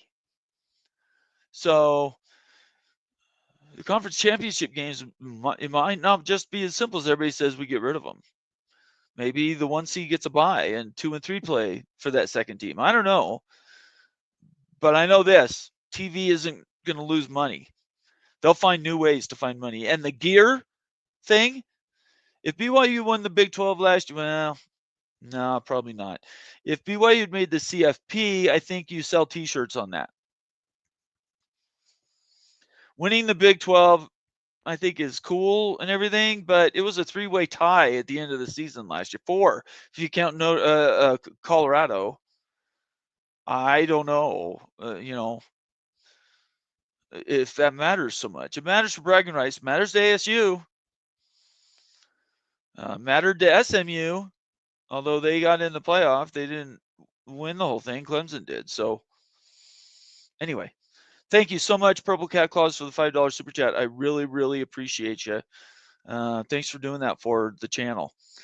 Let's keep going with more comments. 801-899-6203. Call in. If I don't have anybody call in 9 minutes, I will go to another news item. And then if that sort of peters out, we will wrap the show up. But I'm not done yet. Go Black 45. Well, Sean, that's because A, the other networks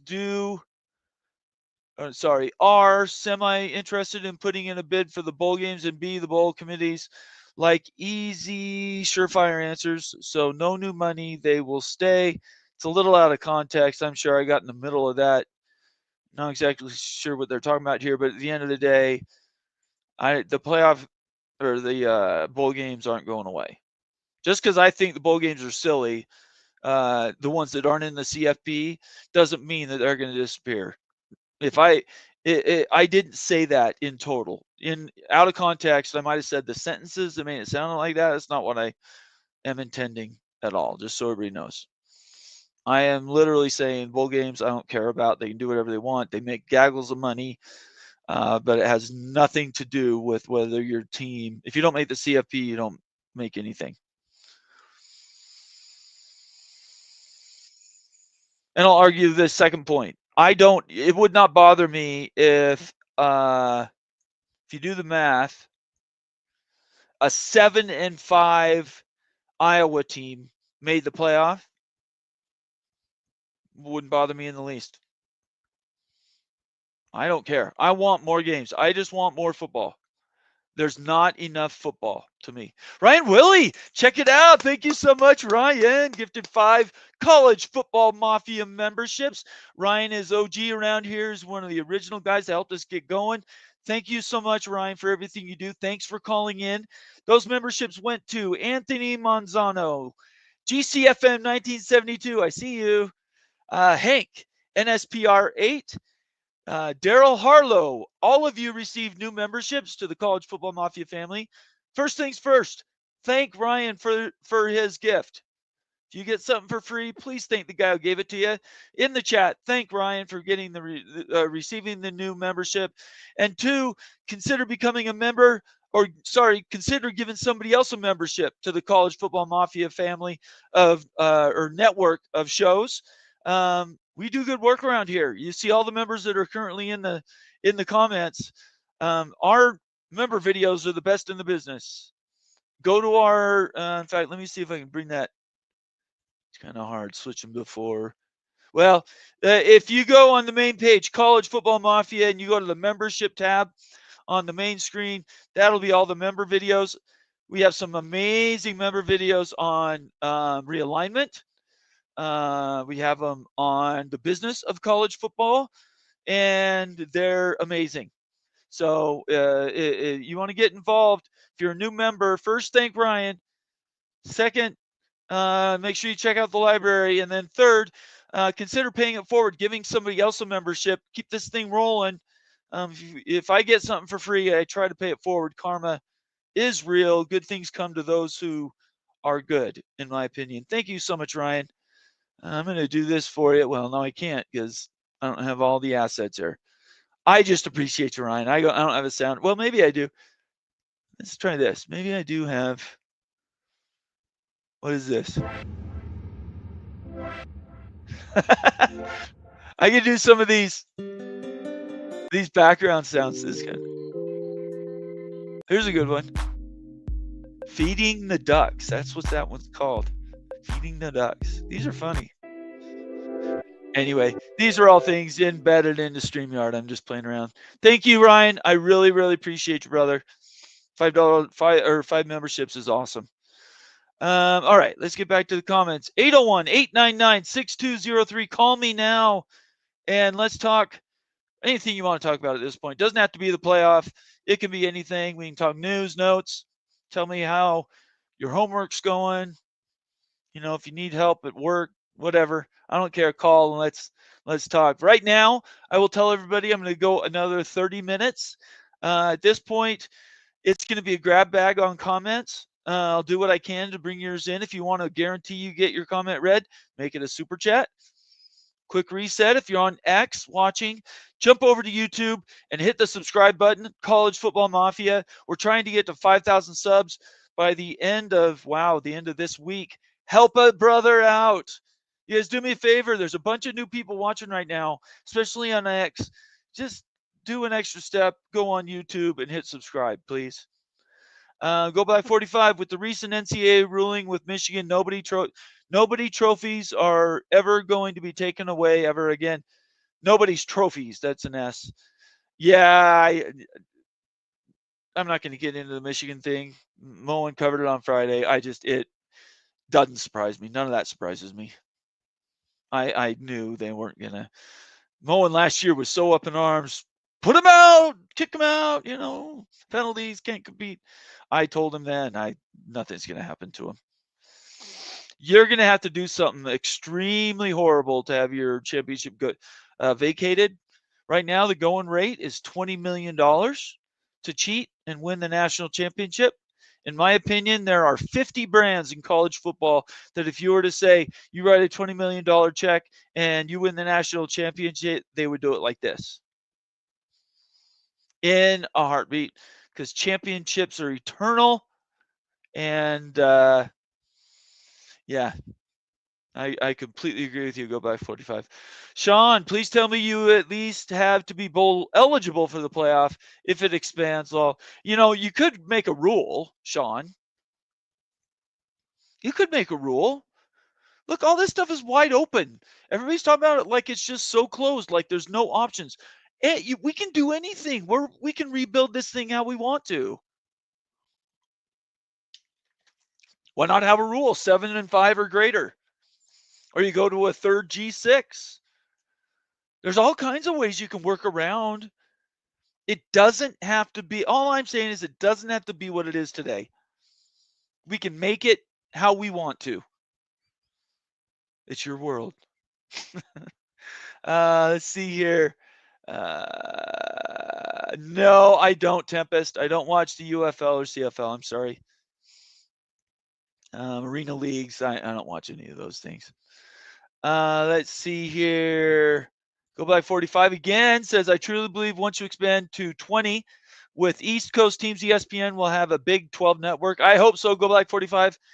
In my future, there are 3 conferences, 20 teams apiece, plus Notre Dame. And then the G6 gets 1 or 2 teams in, and you play 6. Right, it was 16 teams. Now I'm open to 24, whatever. And the playoff rotates around 3 autonomous conferences and 1 or 2 G6. And I wouldn't even see G6 conferences. I would say teams. Like last year, UNLV had a good team. Tulane, Memphis. Obviously, Boise State was there. That in Bombers world, if I was what Josh Pate's going to be, the college football commissioner, that's what I would say.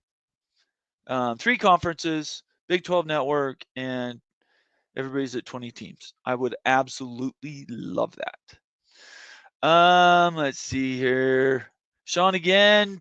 12 is perfect for now. There's no reason to expand until the expectations start exceeding the demand. Expansion is going to ruin the playoffs. Think about it. The only thing that's ever expanded that collapsed like a dying star after they grew too big is the NHL, and college football is not the NHL. College football is right behind the NFL for most viewed in the United States. So I understand the premise. I get what you're coming from, Sean. I just completely disagree.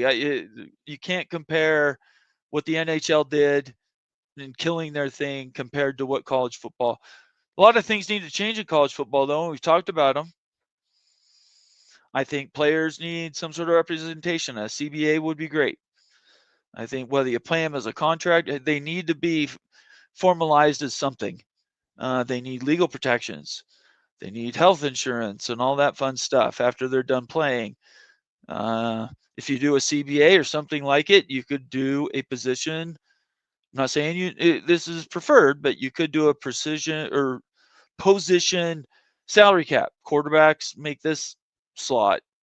Running backs make this slot. I'm not saying that would have to be the case. I'm saying these are things we could imagine in the future.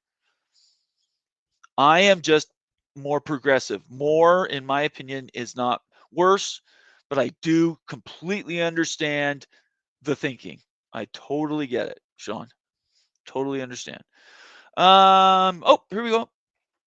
Uh-oh. Well, let's see here. Call from Town Hawk. To Town Hawk, how we doing, brother?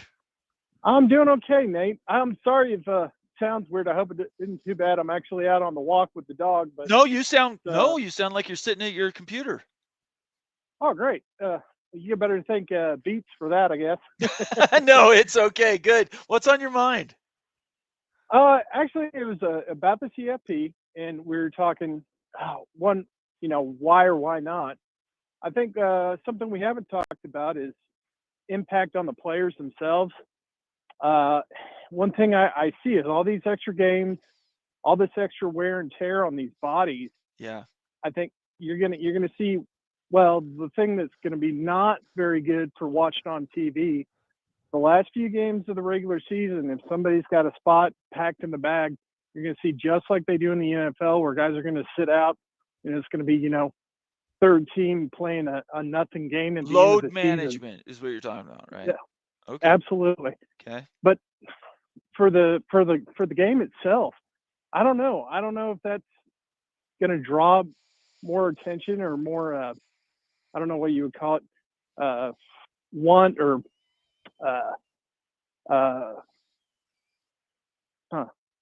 Oh, my mind just went blank. No, that's okay. I think I understand what you're saying. Enjoyment. That's what right. Enjoyment from watching those games. I mean, because you think about it, NFL, unless it's your team at the end of the year, or maybe it's two guys going at it for a playoff spot, those week 16, 17 games, those are sleepers, man. I mean, some of them. Nobody goes to them. Well, yes, but I mean, if you're an 0-15 Cowboys fan. Well, if you're a Cowboys fan, you got bigger issues. I would just say this. Ohio State plays, I think, an FCS opponent from the state of Ohio every year. I think is what Moen said. I'm not sure on that. You could check me. But they play these money games for these smaller schools, right? Yeah. And yet they sell out. Does anybody think that the smaller team's going to beat Ohio State? Well, maybe. No, but again, I can see that at the beginning of the year where people want to get a look at the team, something like that. So now, reverse them then. Well, you look at you bring up a really good point. You think about the SEC teams, where it's what, week 8, and you get Alabama playing what, Elon or right directional school from Tennessee. Yep. Yeah. And I know everybody else in college football, as far as fans from other conferences, all say the same thing. Why are you going after your sleepers late? That's just, it's horrible. It's another way to get a bye. Yes. It's not good television either. No. Whereas at the beginning of the year, people are excited. They want to see, who's the new quarterback, who's the new running back. Let's see how they stack up this year, and they'll get a look at. They would line up to watch, Little Mary's School of the Deaf play Alabama. Mine is Sisterhood of the Poor. Yeah, no, I get it. I totally understand what you're saying. I think you have a valid point. I would just say this. comparing the NFL and college football is kind of apples and oranges. They're completely different games. There's only 32 NFL teams. There's 136 college football teams. Many more people are watching college football than the NFL, because the NFL is so exclusive. You don't include the Fresno States and the, whatever. Those teams might not have a chance every year, but that doesn't mean people don't sign up to watch them. I think in aggregate, if you were to take all of college football viewership, and I've never done this, I could be wrong, but you take all 136 and you combine all that viewership and you put it up against the NFL, I think more people are watching college football. So yeah, at the end of the year, I would say you want a kind of a comparable number. I think you talk about the college playoff numbers or the mega bowl game numbers, right, for viewership, and then look at that versus your average viewership for NFL games. NFL, what? I think they average around 15, 20 million. Oh yeah, they every get week for the big ones. A lot of people watch the NFL. There's no doubt about it. And those are, that's like college at the championship. What was it? Alabama and Georgia. They got what, high teens, low 20s. I want to say it did, but the NFL has a Georgia, Alabama every week. Yes, college football does not. That's exactly right. So I think that's where my qualification comes in. I think we need more whether we need it or not, more consolidation is coming. It's not about realignment. It's not about even conferences. It's how many schools can actually pay the freight, carry enough of a roster, in NIL and everything else, spending, resources, facilities, everything, to actually compete for a national championship. While it's widening, it's still not uber deep. Yeah, well, I kind of breathed a little sigh of relief this week with our guy. Not me, but somebody else got a big check for KU this week. Well, Kansas, I mean, that's a brand that knows what they're doing. They know exactly, whoever that billionaire guy is. I don't know him from Adam, but he's an investor from Austin. His name is Booth. Okay, I'm going to tell you right now, Kansas is going to be a player because they have people willing to commit that much money. I'm not going to name X other school, maybe in the Big 12 or even in the ACC, let alone a G6 program, that if they have a booster like that, and they're not utilizing them, they might not be in a future Uber division. Yeah, I mean, I know everybody said, well, he's given 75 to the stadium project, right? But what I'm hoping happens is, I know people are saying, well, yeah, now you can compete and throw big money around at NIL and all that, but in truth, it's going to be, you hope that money gives them some sort of dividend every year for ongoing revenue. Oh, I guarantee it. Yes. Yeah. Not the type of gift that comes around. I mean, that's a once in a lifetime, at least for my. No, you're right. It is. They're going to live. Kansas is going to live off that interest or that dividend. There's absolutely no doubt that not all of that money's going to NIL this year. Did you catch the story about what Virginia Tech's AD said?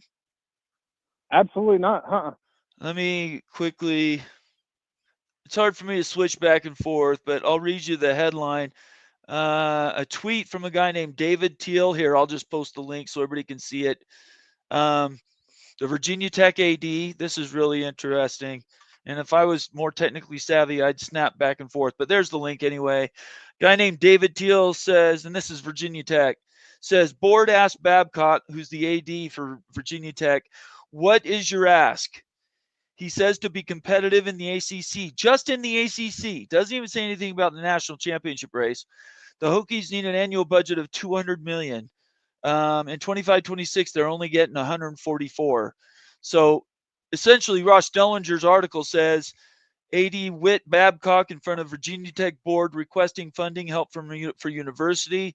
A trend across the country as schools face mounting financial stresses of millions in committed coach and staff salaries plus facilities debt plus 20.5 million in compensation for athletes. That does not even include third-party NIL. The shortfall is $56 million. And that's 1 year. It's tough for me to sit there and think, okay, they had an idea that the revenue sharing was going to happen at some point. So Right. they've had, 3, 4, 5 years to come up with some sort of a plan to transition. They've had potentially decades. not. They've had decades. Yeah. So don't come crying to me, oh, poor me, especially in this economy, if I'm a alum or donor, Right. about how tough it is. And I do feel bad because I do know there are people, really good people at KU in the athletic department that have already been let go and they've transitioned. And Right. I know they're trying to keep that to a minimum, but from my point of view, I think about what an athletic department at the major level of football was in 2004, 2005, 2006, those early 2000s, before the mega money of television really started exploding. Right. Probably, and you could probably say that happened somewhere around 2007 when the Big Ten network finally became hot, and then you saw the contracts start rolling around.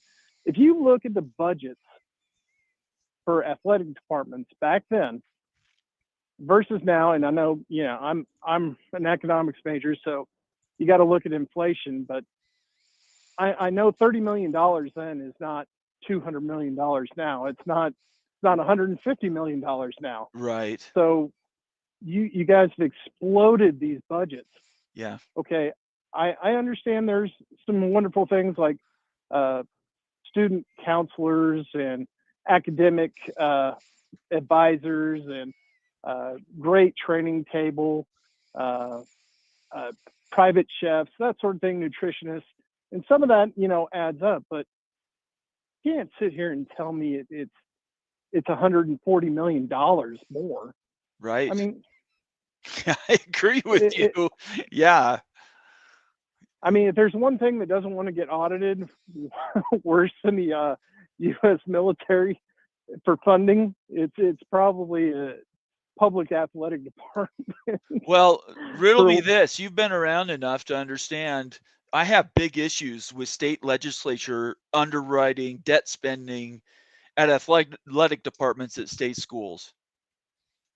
I have big issues with it. Arizona State. The list just goes down the line. Those are the biggest that I've heard, 20 million and 51 million each. But those are huge amounts that they're bailing these athletic departments out. And that's where I have big issues. Well, that or other schools going back and they're asking it from the institution. They're doing it via student fees. Sure. Yeah. You going back, every student has to pay whether they like athletics or not. Yes. Which they've already done. And, I knew people that, hey, here's your $300 right, whatever athletics fee, and that entitles you to an opportunity to get in the lottery for Kansas basketball tickets and season football tickets. Yeah, BYU sold out. Ago. I'm sorry, I didn't mean to interrupt you. Go ahead and finish. No, you're good. I was just going to say, BYU sold out in like 15 minutes. It's rock passes. That's great. And we're talking $1 million donors that their kids sitting there as a freshman couldn't even get a participation ticket to go to a football game. Yeah, it's hard to say. It's about university and community. It is difficult. Do you think? Let me ask you an open question.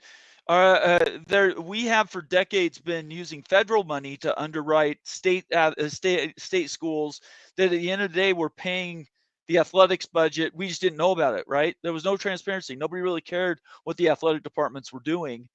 Now everybody cares, and all of a sudden people are shocked with the amount of money when really nothing's changed from now to then. Yeah. The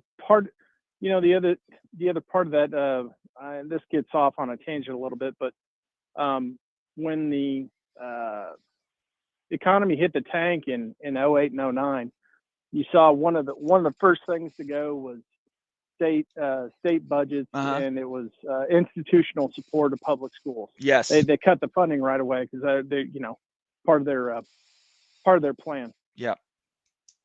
But Well, anyways, COVID I don't know where I was going with that. COVID is another example, right? While the state schools in Utah went to the legislature and said we need money, and the state gave them money to operate during COVID, BYU didn't. One, they were independent. Two, they didn't have some massive media deal with ESPN. It wasn't bad. It was like $9 million or something. Not bad, right? Independent. I think they were the second largest, right behind Notre Dame. But they sent out what essentially was a letter saying, if you want to keep watching football, we need X amount of money. And that had never happened before at BYU. So it just shows you nobody is exempt. Nobody is exempt from trying to. But Virginia Tech, 56 million. That is a lot of money that the AD is asking for. Different.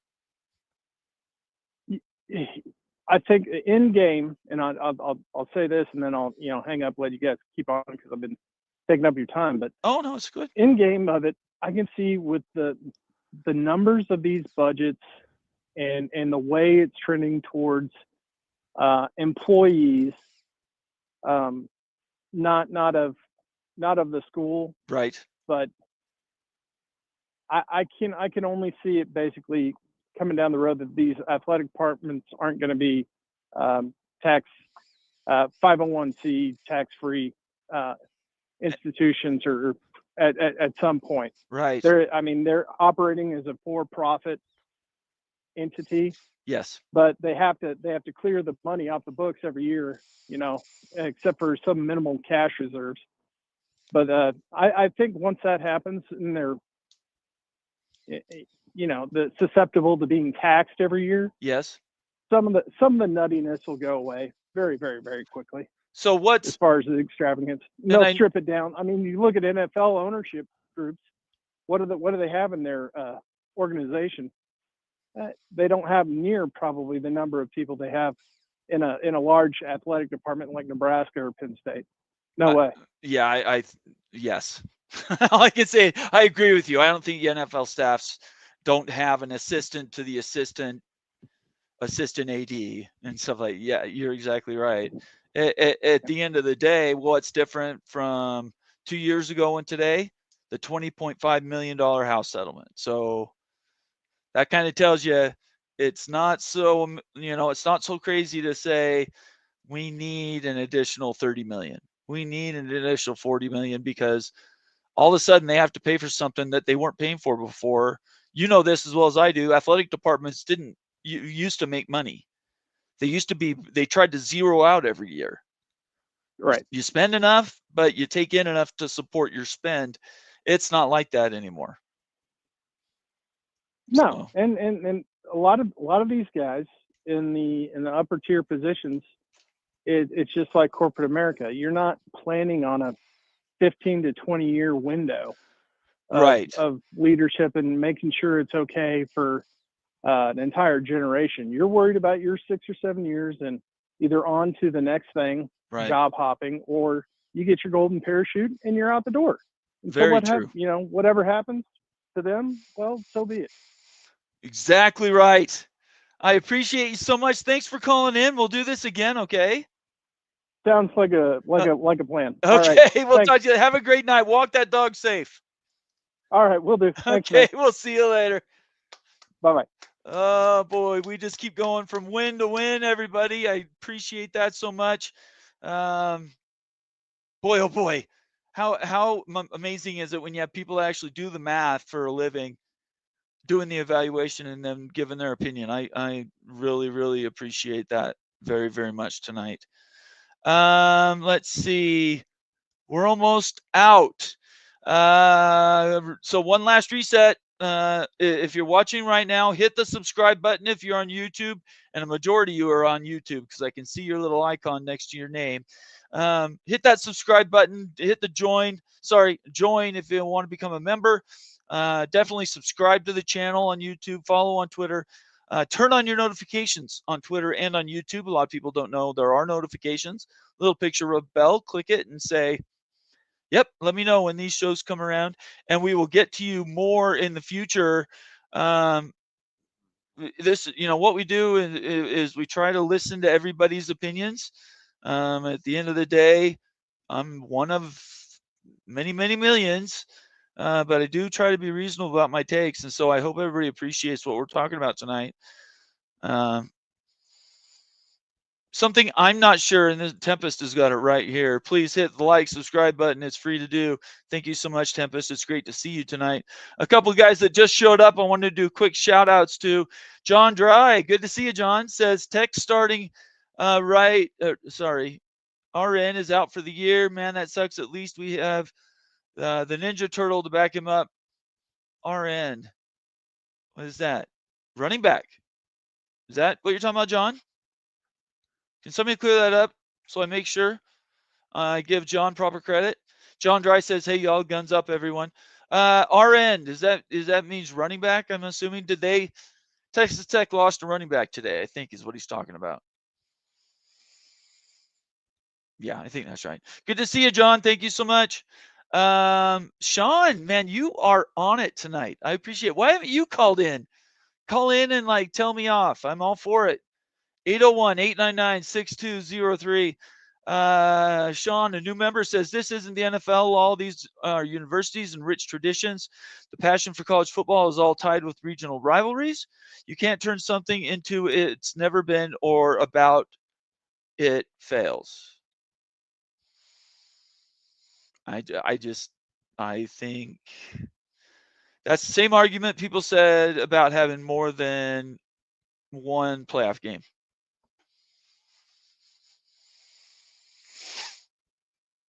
They said the same thing about the 14 playoff. They're saying the same thing about the 12-team playoff.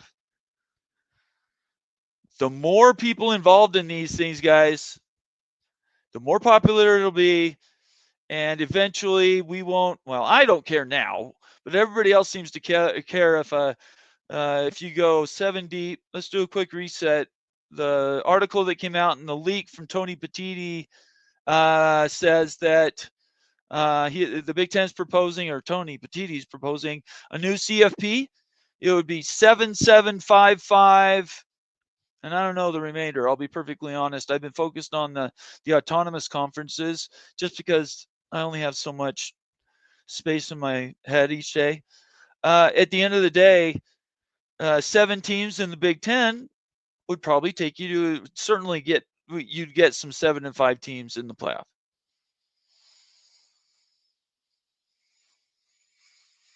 The 06 Steelers beat my Seahawks, and that Seattle team was much better. But the Steelers came in as a 6 seed and won the whole thing because they had momentum. So I will just disagree with everybody. And there's a lot of people. Devil Frog telling me, Nate, you are wrong. Look, we're going to have to agree to disagree. Devil Frog, I'm sorry. Everything changes. Nothing stays the same. The concern for college football, the Brett Yormark. I used to be a Brett Yormark. I supported everything he does until he came out with the 511 stuff and caring about college football, despite what's best for the Big 12. And that's where you lose me. That's absolutely where you lose me. I think that's a bunch of nonsense. Why does the Big 12 commissioner care what happens with college football when it's one of 10 conferences? The spirit of college football? Guys, come on. What are we doing here? Daniel, Nate, you need your mark on the show. Yeah, I'm sure he'd come to my show. Sorry, Bombers. Seahawks lost fair and square. That's BS. They got screwed. 2 holding penalties cost Seattle a Super Bowl that year. Screwed by the rest. Clint Moses knows what I'm talking about. 2 holding calls cost my Seahawks their first Super Bowl. So bite me if you disagree with that. You are not going to get me to bite on that. Sean, ESPN owns the bowl games, but this circus of the clown show is nothing more than Fox backdooring their way into postseason content. You're talking about my show as a clown show. Well, that's sad to say. I don't think we are. Sean, we disagree, but I don't speak for anybody else. I saw the 24/20 thing come out, and I didn't know who proposed it, Sean. Just so you know. Moen or the Big Ten people, whatever, they might all love it. I am completely separated from any of that.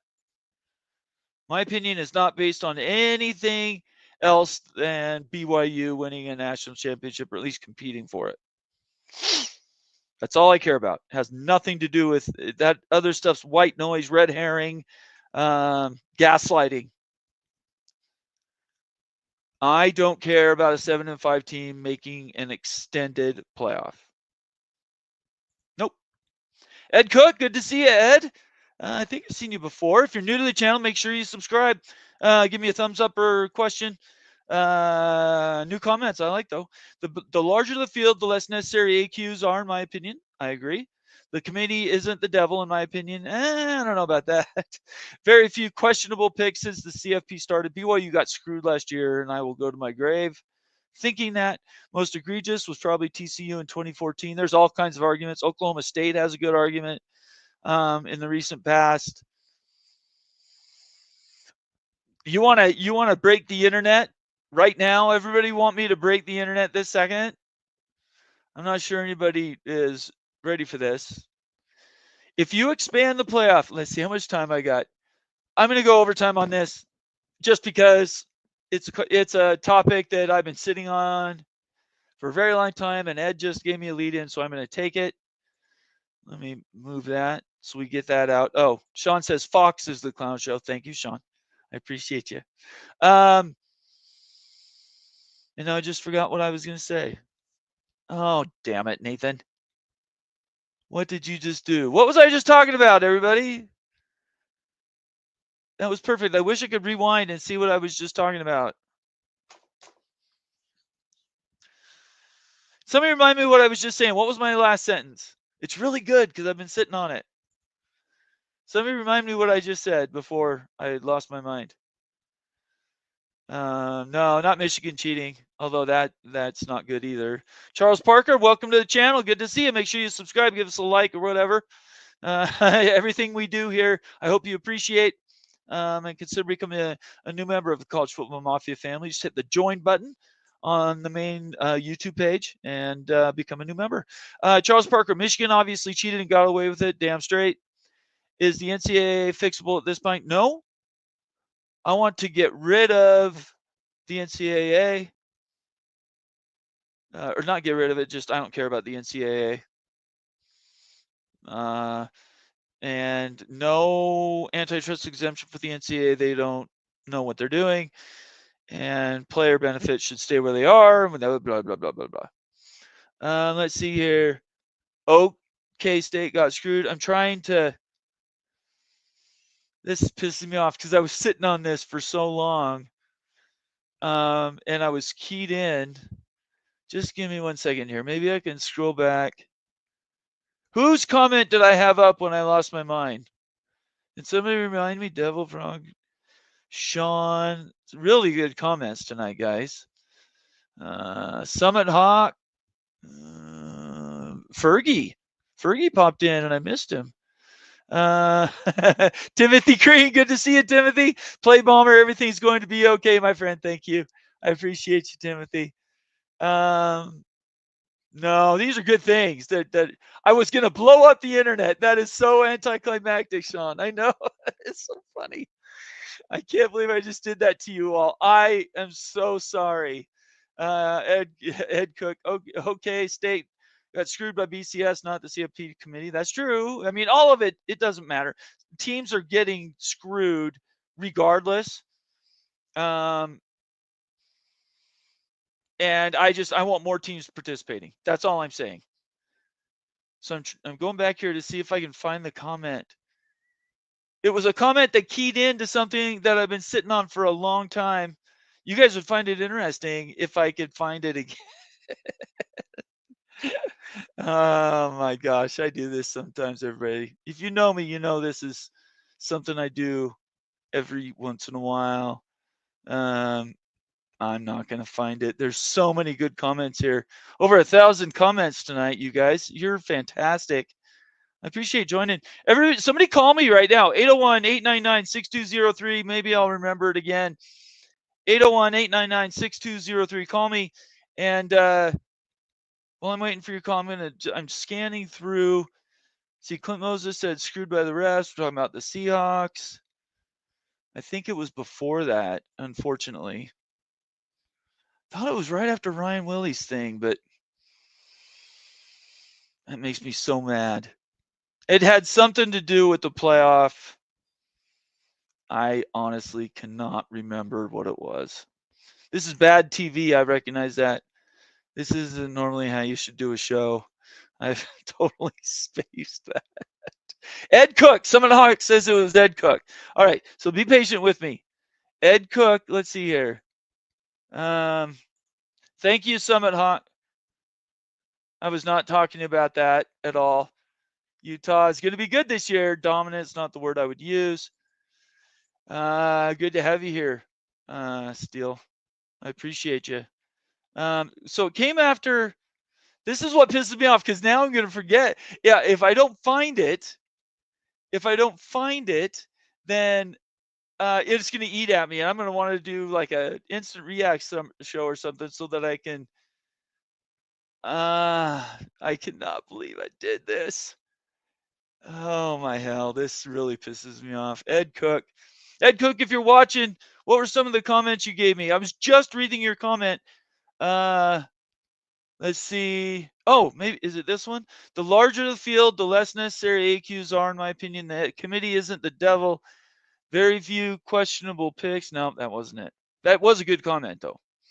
I think it was before that. Now I'm pissed. I apologize, everybody. Last 5 minutes.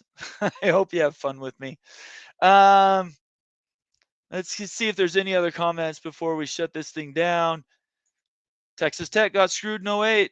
All I'm saying is, how much how much more fun is it to have more teams involved? I think it revolved around the 7 and 5 teams getting into the playoff, and I don't care about that. It doesn't matter to me. Any team can get on a roll like Ohio State did last year, and I'm okay with that. Anyway, John Dry says Mike Leach, who I love. Everybody likes Mike Leach. Rip. Came up with the SEC and the Big Ten wants 28 schools. Okay. Right, Willie. Now we're really going deep into we're saying Green Bay and Seattle. Yeah, Seattle won that game, Ryan. Ed Cook, keep in mind that the Fox halftime commentators in 2023 said Texas and Alabama should be in over Florida State. Florida State got a bad deal, but the rules did provide for adjustments based on injuries. The college football playoff, everyone, is an invitational. If you think anything different, well, you're misinformed. College football playoff is not earned. You're given invitations. Bobby Madden, welcome to the channel. Make sure you subscribe and follow me on Twitter. Comment was from Ed Cook. The larger the field, the less necessary. Oh, that's good, Bobby. Let's see if I can get the larger the. Oh, thank you.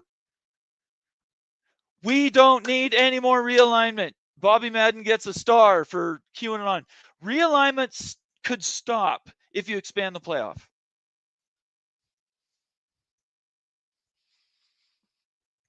Haven't talked about it. I've said it on Twitter.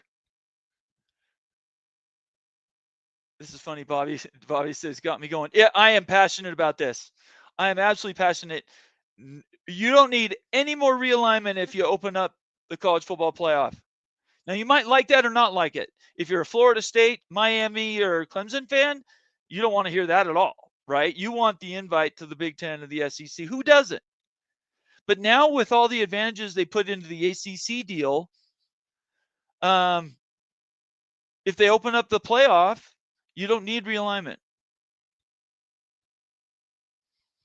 Sorry, Utah. Steele, wherever you are. You do not need realignment if you expand the playoff. Let's talk about that. Call me right now. I'm going to stick this out because this is too late. I thought of this. 801-899-6203. If anybody wants to sort of probe me on what that idea means, I'm happy to explain it. I did put it on Twitter. If you follow me on Twitter, at B12 Mafia is where I'm most active. I went into in depth today on Twitter. Summon Hawk says very few questionable picks since the CFP started. TCU and BYU got screwed. 100% agrees, Summon Hawk. And he's a KU fan. He's not a BYU fan or a TCU for that matter. So who wants realignment to sort of stop? And let's just talk about the playoff.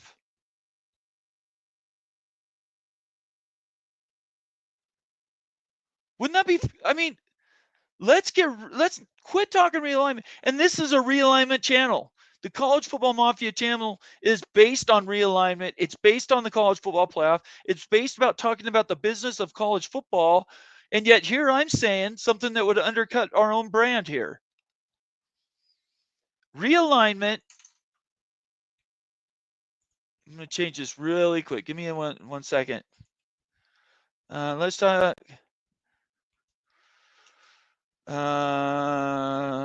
Expanded playoff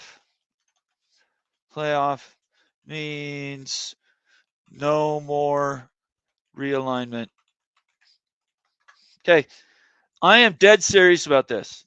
I could not be more serious. All the other stuff, it's fun talking about and everything else. This realignment thing, I think, is the story. If you, let's break it down. If you're in the ACC or the Big 12, the two conferences that are the most sort of topsy-turvy, I think they're in a death struggle. Eventually, one of them is going to become lesser than, but that's a different conversation. My point is, I don't think you need to have any further realignment if you are given, let's say, 5 teams into the playoff. I'm not talking about money. Don't come at me with money. I don't want to hear about the money. I don't care. You say, Bomber, you have to care about the money. I don't. I'm only talking about the playoff. Watching and functioning in the playoff.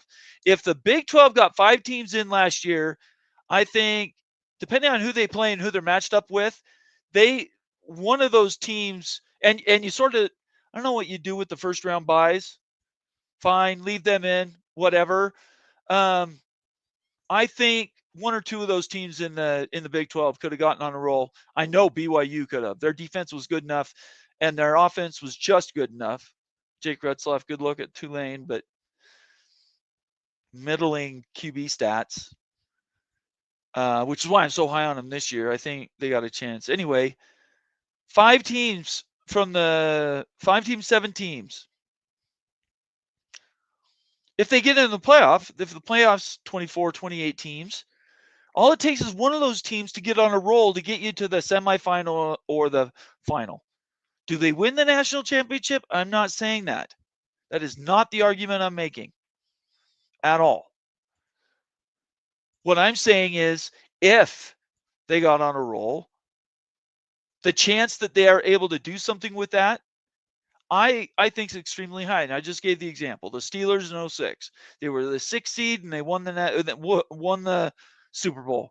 That can happen in college football. Is it hard? Absolutely very difficult. Making no guarantees. But I am dead serious about you could stop realignment. The ACC and Big 12 stay as they are, and now people can quit jockeying to be in the Big 10 or the SEC, and they can just play football. And I know I'm right. I absolutely know I'm right about this. Ryan Willie, $5 super chat, and also a valuable member of the College Football Mafia family. That's what I meant about helping the ACC and the Big 12. There you go, Ryan. I'm with you. I think you're right. I agree 100%. And I think I've now made a mistake because I opened this up and now we're 2 hours in. You guys are tired of hearing me talk. Call me and let's talk about this. 801-899-6203. And let's talk about this in detail because I think it makes a difference. Let me get to a couple comments as I've been talking here. Devil Frog says, problem is, Bomber, the ACC is DOA. Well, again, maybe. I personally think it's leaning that way, but we can't guarantee it, Devil Frog, right? The P3 will wait till they can cherry pick the ACC. In my opinion, sitting here today, I think that's more likely than not. But a year ago, I was 100% sure, and today I can't say I'm 100% sure. I'm not 100% sure because of what the ACC did to itself. It undercut itself, and Boston College and Wake Forest are absolutely fighting for relevance. They do not want to be Oregon State and Washington State. They will literally do anything to keep the ACC together. Right now, the ACC is an autonomous conference. Pac-12 was an autonomous conference. It could go the same way as the Pac-12, and we could end up with 3 power conferences, 20 teams, plus Notre Dame, and some G6 entries, maybe get to 64, and now that's a top division, or maybe extend it and it's 72. Whatever it is, it's not going to be what we're at now. Consolidation will continue, but if you change the playoff, you can arrest a lot of that. You can stabilize college football. And like I said, I know I'm right about this. John Dry, the ACC has to fall before there will be a P3 that will separate all in all sports. Texas Tech is ranked in all men's and women's sports in the top 25. Texas Tech is, I'm telling you right now, I think Texas Tech, all Texas Tech has to do is go out and win, John. You have to win the Big 12 in the next couple of years. All the money in the world does you no good if you can't turn it around and put it into wins and losses. I'm a fan of Texas Tech and what they're doing. If you have the resources, I'm all for spending them, at least as the current rules are. But you have to win football games. You have to win the Big 12 2 times in the next 3 years to make your money worth it. Summon Hawk says expansion to 20-team conferences. Yeah, we just talked about that. These are really, really, really, really good comments. Tempest, man, people are dragging the ACC tonight. That wasn't my intent. The ACC is DOA. Dead man walking, sorry. Steel Austin, under the current landscape, the most a Big 12 can hope for is winning 2 playoff games. No shot at winning the Natty. I just disagree. I know Steele and I, you agree on a lot of this stuff we agree on a lot of things, but this is one thing that you are an uber elite sort of exclusionist person. And there's nothing wrong with that. Absolutely nothing wrong with that. I just don't think we're there yet. There's not enough money to yeah, we don't need to get into that tonight, you and I love having the conversation. John Dry says SMU didn't do as much as Penn State did. No, but SMU was in the AAC last year, 2 years ago, and they made the playoff last year. So, yeah, I don't know, John. You know, I'm not a fan of SMU, and I admit I dragged them all last year. They went out and won football games. Now, I will say this, BYU should have been in the playoff over SMU because they beat them head-to-head, but can't worry about that now. It's done. Jan Hulk. For everybody that doesn't know, Jan is from Slovakia, right? Do I have that right? Or is it Slovenia? Remind me, Jan, I want to make sure I get your country right. Starts with an S. It's been a while since I've said it, so I've sort of forgotten. But he's in Europe watching us, and it's like, I don't know, 2 a.m. or something there. Thank you so much, Jan. I appreciate you. It's great to see you. Hope you're doing okay. I've been gone for a little while. I've missed you, though. Appreciate your comment. In my opinion, 12-team playoff is too much. Very fair. Very, very fair. Let's see here. Here's a guy that I've seen before, Penn State Sports Show. I love that. And then he followed that up by saying, we are. And I'm going to say it's Penn State. I'm okay with saying that. And I'm not sure Moen will. But I appreciate seeing you, Penn State Sports Talk. Thank you so much. Almost 200 people watching me live. I should be at 5,000. If you're new to this channel, you should be subscribed. You should turn on your notifications. Consider giving us a a super chat or becoming a new member. All that money helps us keep the lights on. I'm not getting rich on this. But I appreciate all the new people that have been watching, certainly on X. If you're watching on X, do me a real big favor and go over to YouTube and put in College Football Mafia and just hit the subscribe button. It's free. And I would really appreciate your support. We are Penn State. I'm going to complete that. Let's see here. Jan says if they go 24-28 team playoff, I think that would push top 20 school into the breakaway. Yeah, I'm just telling you this. I am dead serious about this realignment thing if they expand the college football playoff. I am absolutely certain about it.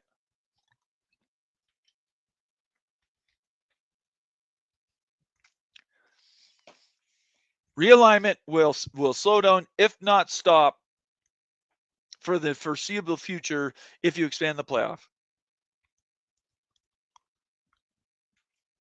Man, again, people are really hitting the ACC tonight. Summit Hawk, so people don't expect the talent to be spread more evenly with NIL to all the conferences? I do. You know I do, Summit Hawk. I'm not sure what people in the comments are saying, but you know I believe that. Devil Frog, see, this is kind of, and we've talked about this ad nauseum. We've been doing this almost 4 years. 3 power conferences. The best of the ACC joins the other 3. The ACC ends up with a conference that can't muster up what the Big 12 was able to do because they had realignment first. You end up with 3 power conferences of 20 teams each. Then you have an additional 12 teams that qualify for the playoff. The thing that I think people need to understand, the math and the money of college football, is right now if you went 24 teams in the Big 10 and the SEC, that's still a little over only a third of the universities in the country. And I know you say, well, those are the only ones that play big name football. And I know all the arguments, but in my opinion, the easiest way to pass muster, to not get sued in your playoff, is to have more than half of the schools involved. 72, even 64 would do it, in my opinion, even though that's roughly just under 50%. 72 is over 50%. And that's why I think it would work. But Devil Frog 3 power conferences, 72 total teams, 24 team playoff, top third of each conference competing for the natty. There you go. I mean, math is math. I'm glad. Jan, thank you so much. Please be patient with me. It's been a minute since I've seen you. Slovenia, that's where Jan's from. We are an international show. That's what we do. Sean says blue blood sport only. There's only 8 blue blood, Sean, so it's not a very big playoff. And I don't think, if we're talking about size, 48 is not enough either, in my opinion. Sean also said there's not enough demand for the expectations for the Big and the SEC to break away. They know it. The 5+11 is the best format for the Big 12's future. If we go AQ model, we are codifying its blue blood. And we're just going to have to agree to disagree. That argument, that narrative coming out of Big 12 land, Brett Yormark, and Phillips at the ACC, but he's a puppet. At least Brett Yormark has some original ideas every once in a while. This one of them, in my opinion, is not it. 5'11", and I had given up. If you're new to the channel, I had given up talking about the playoff a month ago at the 1st of July. When the argument between 4.422 and 5'11 just got to the fever pitch, I was done. Because 1, you can't you're not going to change anybody's mind. And 2, there's not enough room to move around to really have a discussion. This new CFP format we're talking about tonight, or anything different, came out of left field, caught everybody off guard. And that's why we're talking about it again tonight. I was done with it. I'm not going to argue with anybody 5'11 and 4.422 anymore. I didn't say this. Tempest says Phillips is a clown. I didn't say that. Devil Frog says Phillips is a Muppet. Okay. Summit Hawk, I think Yormark is playing games and has something big in the works. That's all we can bank on, Summit Hawk. I hope that's the case. I hope that there's a bigger thing going on. I don't know. I don't know. John Dry, I have to say, everyone does the North Carolina, SMU, Penn State stuff. Whatever wins championships. Yeah, sure. I'm going to do a last call out. We have gone over 2 hours, so I appreciate everybody listening to me. I will do a different show dedicated. Well, I don't know when, because we're up against the season. It's going to be tough. I wasn't talking realignment much anymore. Certainly till the off season, and then we'll talk about it again every day. Or the playoff. This just came out, this new expanded 24-28 team thing. I would love it. Just as sort of final words. I'm going to do a last call out. If you want to call me, I'll stick around. 801-899-6203. I will stick around and talk to you if somebody calls me. But I think we've sort of reached a point where the cup floweth over, I'm afraid. I don't want to wear you guys out. I appreciate everybody watching tonight. This is a live show. I do quirky things. I hope it's not too bad and everybody appreciates the time I put in, because I do work at it.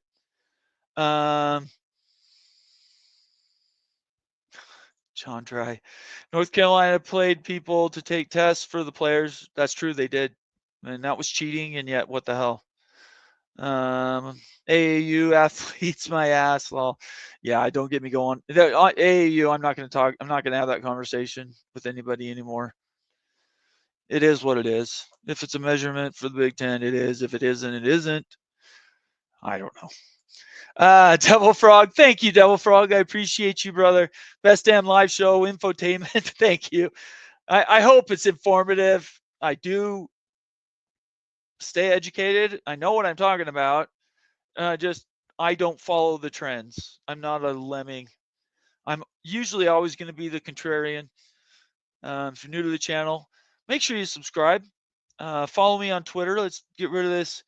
Well, I've got my contact right there. You could just go there. Follow me on Twitter. Follow the College Football Mafia on YouTube. Subscribe.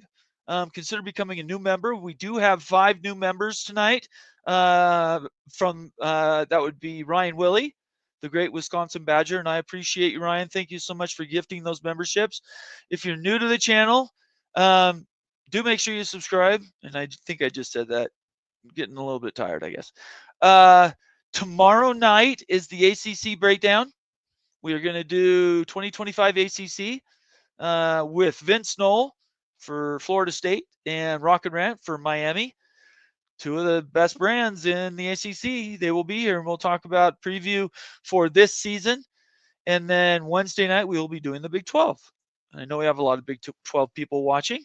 So join us on Wednesday night. We're going to do the Big 12 breakdown. That'll be a lot of fun too. Big 12, easily, hands down, the most competitive conference in America. There's not a question about it. There's no G6 more competitive. There's no autonomous conference. Nobody's more competitive than the Big 12.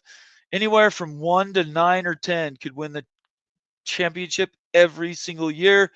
It's not necessarily a good thing, but it is what it is. Sean, this playoffs negotiations is kid play compared to some of the negotiations he's done. He's talking about Yormark. I think Yormark knows exactly what he's doing, probably at home right now laughing about upsetting the apple cart. Is he really, though?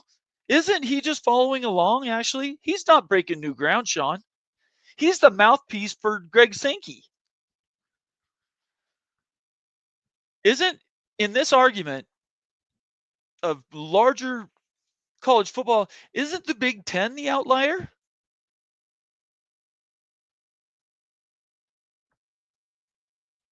They're the ones that are the minority, right? The ACC is going to do whatever the SEC wants, and Brett Yormark has basically been on the Greg Sankey train. So how is what Brett Yormark has done, how is that breaking new ground? All as Big 12 fans we can hope for is he's got something else going in the background that he's too smart. And that's, I hope he proves me wrong. I'll do a whole 3-hour show saying Brett Yormark is the greatest thing ever if he can finagle and come up with something better. But I don't think 5'11's it. I think Big 12 is going to get screwed almost every year. And I like expanded playoff. So, yeah. Larry, where the hell have you been? 2.5 hours and you just jump in now? You can't do that to me. Bomber just getting here. I look forward to watching this whole show later. I hope it's entertaining. Larry, you could call in right now. I'll stick around if you want to talk about your playoff thing. I'll give you some time and you can expand on your Twitter post and what you think about the playoff. I'll give you a few minutes if you want to do that. I was going to shut it down, but if you call in right now, I'll give you some time. I think people will find it interesting. 801-899-6203. You don't have to either.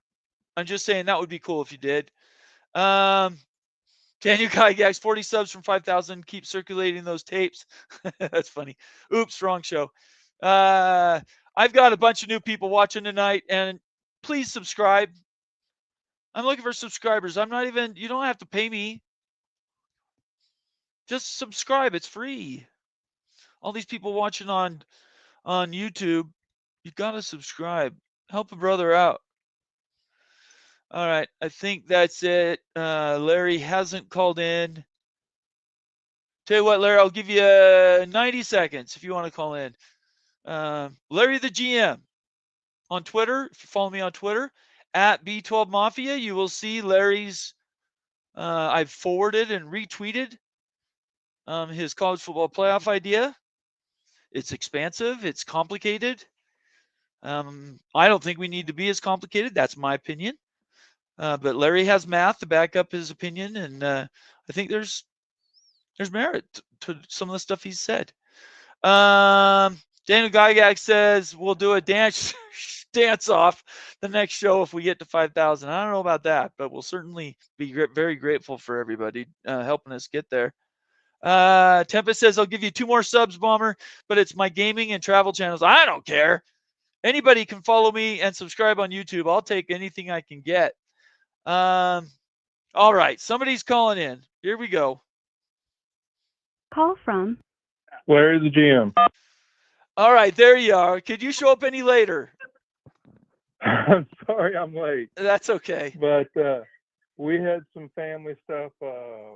Just watching a couple shows with my wife, and between hanging out with my wife and hanging out with you, Bomber, she's gonna win that every time. Sorry. Hey, I'm all for it. Women, the fact that we get women to even like us is a thing. So. But that's how you stay married 33 years, Bomber. I'm 34 on Friday. There you go. But I will say this, I've been dating her since I was 16. So I tell her I'm closer to 40 than I am to 30. So, Bomber, I appreciate you, number one, you mentioning the article I sent and sent you a link. And folks, there's no way I can actually lay out everything I described in the article. All I ask is I have the article linked in Patreon. It's free. And so one of the things that I talked with Bomber about that I think is being confused in a lot of the media coverage, Bomber, I'm going to go watch the whole show, but I think one of the things that we talked about is there's a lot of people that are just responding to this, like this playoff scenario could be a 26 to 32 team scenario. Well, I think they're talking about teams that have the opportunity or the access to the playoff. And when you consider the play-in games that the Big Ten has talked about, that could be considered is that one team that's actually the actual team that wins the play-in game is in the playoff, or is it the 2 teams that play the play-in game that have access to the playoff? Right. And I think we're still going to end up with a 16 to 18, maybe 20 team tournament. That's the actual tournament. Right.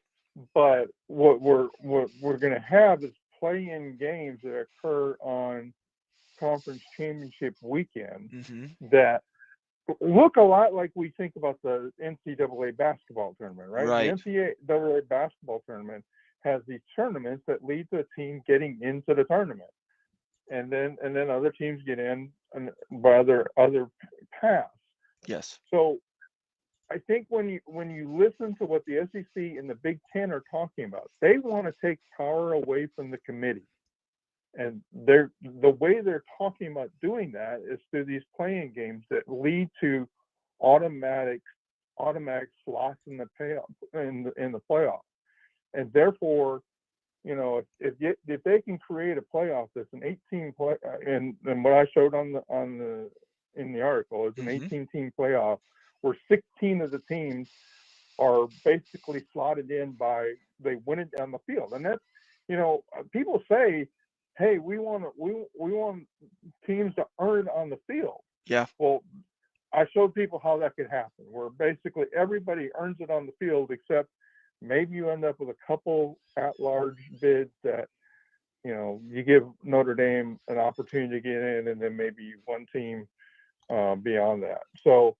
Bomber, I guess the point, a couple points. Like, I would invite people not to freak out about the 26 number or the 32 number or the 36 number, because, you know, depending on how you frame access, yeah, the number, you know, if you consider every one of the teams that's in the G6 playing in a conference championship game, and ultimately them playing off against each other in a play-in game, that's potentially 12 teams that have a path to the playoff, which there only one or two of them are actually going to be in the playoff. Right. But right. How do you really count that? And that it's easiest to frame the G6 of it all, right? Because if you have six conference G6 conference championship game, and then that leads to another round of maybe 2 playing games that are essentially a G6 semifinal championship. Yeah. And those 2 teams that win that semifinal championship get a guaranteed slot in the playoff. Well, that's either 2 teams are in the playoff, 4 teams have access because they played in playing games, or 12 teams have access to the playoff because they played in their conference championship game. And so, you know, I think we just need to relax until we actually see what it looks like. But what I tried to do, Bomber, is synthesize everything I think I've been hearing and frame like this is what it would really look like. And I used last season as the example and walk people through the steps of how you get to the playoff. Yeah. Do you have questions about what I wrote? Maybe that may be the better way. Like, what did you mean by this? Or, you know, sure. What do we think? First of all, I reposted your article. So if you're watching right now and this is brand new, an idea to you, just in the comment section, I posted the link to Larry's Patreon post, and it's extensive. If you want to know kind of the mechanics of how a playoff could work, right? And there's a million different ways you could do it. Larry's got one put together, and I think it's really synthesized, and that's what he's talking about. So there's the link. You guys can go and look at it. At the end of the day, Larry, I think the rage posting and everybody freaking out is just so over the top. I don't know you know, everybody screaming and yelling from the hills, you know, a 7-5 team makes the playoff. I don't care. Can I address that for a second? Sure, go ahead. Yeah. So the scenario I laid out, right? There's like 20 or 30 teams that have access to the playoffs. Right. But okay, except for none of those teams are 7-5. There's the only team that from last year that I had in the playoff or had access to the playoff that had more than 3 losses was Iowa at 8-4 regular season. Right. And it's like, guys, a 7-5 team is not going to. The 7-5 team is, unless the 7-5 team is number 6 in the Big 12 or the SEC or Big 10. They're not. It's going to be more like an 8-4 team at worst. And so we're just saying, oh my God, there's 26 teams in the playoff. Well, again, I don't think there's actually 26, 28, 32 teams in the actual playoff grid. Right. I think we're talking about teams that have access to the playoff grid. Now, I could be wrong, Bomber. I think that's what they're really saying. And I think if you actually read the first couple of articles that came out, that's what they say in the wording. You just have to read it really carefully. Yeah, like I said, I'm agreeing with you, Larry. I think at the end of the day, I don't want to say it's all semantics, but all I can say is I'm just tired of the rage bait.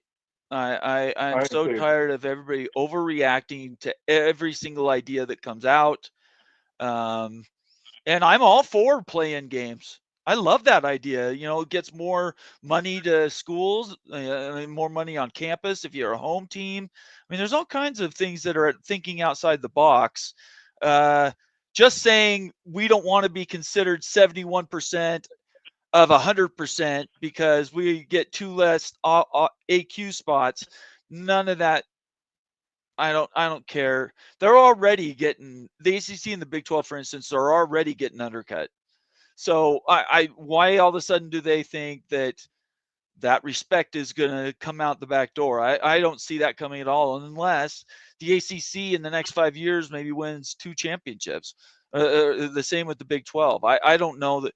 I think that train's too far down the track. Right, Bomber, and this audience, I think if you put anything in front of this audience and said that the playoff was a 4-4-3-3 model, yeah, they would all get excited about that, right? I think so. Oh my gosh, let's go for it. Well, yeah. That's exactly, if you frame it a certain way, that's exactly what I laid out in my article. The 18-team playoff was essentially a 4-4-3-3, or if you talk about the teams that play in the playing game, it's a 6-6-4-4 model. Yeah. Right. So it's like, well, it's like, and the truth is, because one of the other things they talked about in the articles was, and the SEC is pushing for cross-conference, inter-conference playing games, right? So Big Ten plays at the SEC. Imagine like we could actually settle that on the field. Like we don't have to have arguments like, oh well, our third place team was better than your sixth place team, and your sixth place team. Let's just play it, right? And so, so because of that, literally the model I have, the SEC could only get 3 teams, and the Big Ten could only, or the Big Ten could only get 3 teams. Right. There's an actually scenario if the Big 12 won all their playing games, and the SEC lost all those, the Big 12 would have more teams in the playoff than the SEC would. Right. But that's because they earned it on the field, which is what I keep hearing from everybody. That's what they would want. So I think if we embrace the play-in game model, I think we're going to get to the point. The bad news is we won't have as many things to argue about anymore. Palmer, that could be really bad, right? So because what will we have content for if we can't argue about the playoff every year? Yeah, well, I mean, and I think you just touched on it. I think that's kind of one of the things that people they're so emotional about, is that they're afraid. The traditionalists are afraid that if you take out that sort of you and I argue over which team is better from college football in general, it's going to hurt the end product. Like it almost feels like people are paternally trying to protect the emotional sort of commitment part of college football, instead of saying from a practical standpoint, you just put these 2 teams together and let's go find out who would win. Right. I want more games just for more game's sake. What you've described in your plan, and again, I posted the link, everybody go read the article. It's very well written. I think what you've got there makes total sense. I don't want to say it's semantics, the difference between whether you have access to the playoff, you're in the playoff. None of that really, again, that doesn't matter to me. I just want to get the best teams in and have as many games as possible, because I jones for football after the bowl season. So Yeah, Bomber. The way I framed the conference championship game weekend, right, where you've got 6 additional playing games, Uh-huh. I called it the greatest week of college football that we will ever experience. You've got 4 conference championship games, Yep. and you've got 6 playing games. Bomber, we don't have enough TV channels covering all these games that I tried to lay out what would this look like? We're not sleeping that weekend, Bomber. We're watching college football. I the know. moment we wake up until the moment we go to bed, and every game's important. Every game matters. The SEC 3 seed hosting the Big Ten 6 seed. Yeah. So it's Tennessee hosting Iowa. And Iowa could upset them and get in the playoff. That's going to be wild fun for us. I think if we allow that to happen, if we could project it in our minds, maybe that's what the article is trying to do. Like, this is what it could be, guys. Right. Think about how fun this would be. I didn't say that, but maybe I should have. Yeah, I do think that there's this, we're sort of going in a circle now, but I think the initial reaction that you get from a Brett Yormark or people that support the Big 12 and ACC that immediately panic because people get triggered on the whole codification of the valuation thing. I think that's gaslighting, personally. What data do we have to prove that would actually have? Let me ask you a question, Larry. Didn't last year the Big 12 and the ACC surrender to the Big 10 and the SEC when it came to the playoff and the percentage? That's been done and dusted for over a year and a half. Why are we trying to argue our way back into having 100% participation and ownership when right now we already have less? Right. Bomber, you and I are aligned with that. I think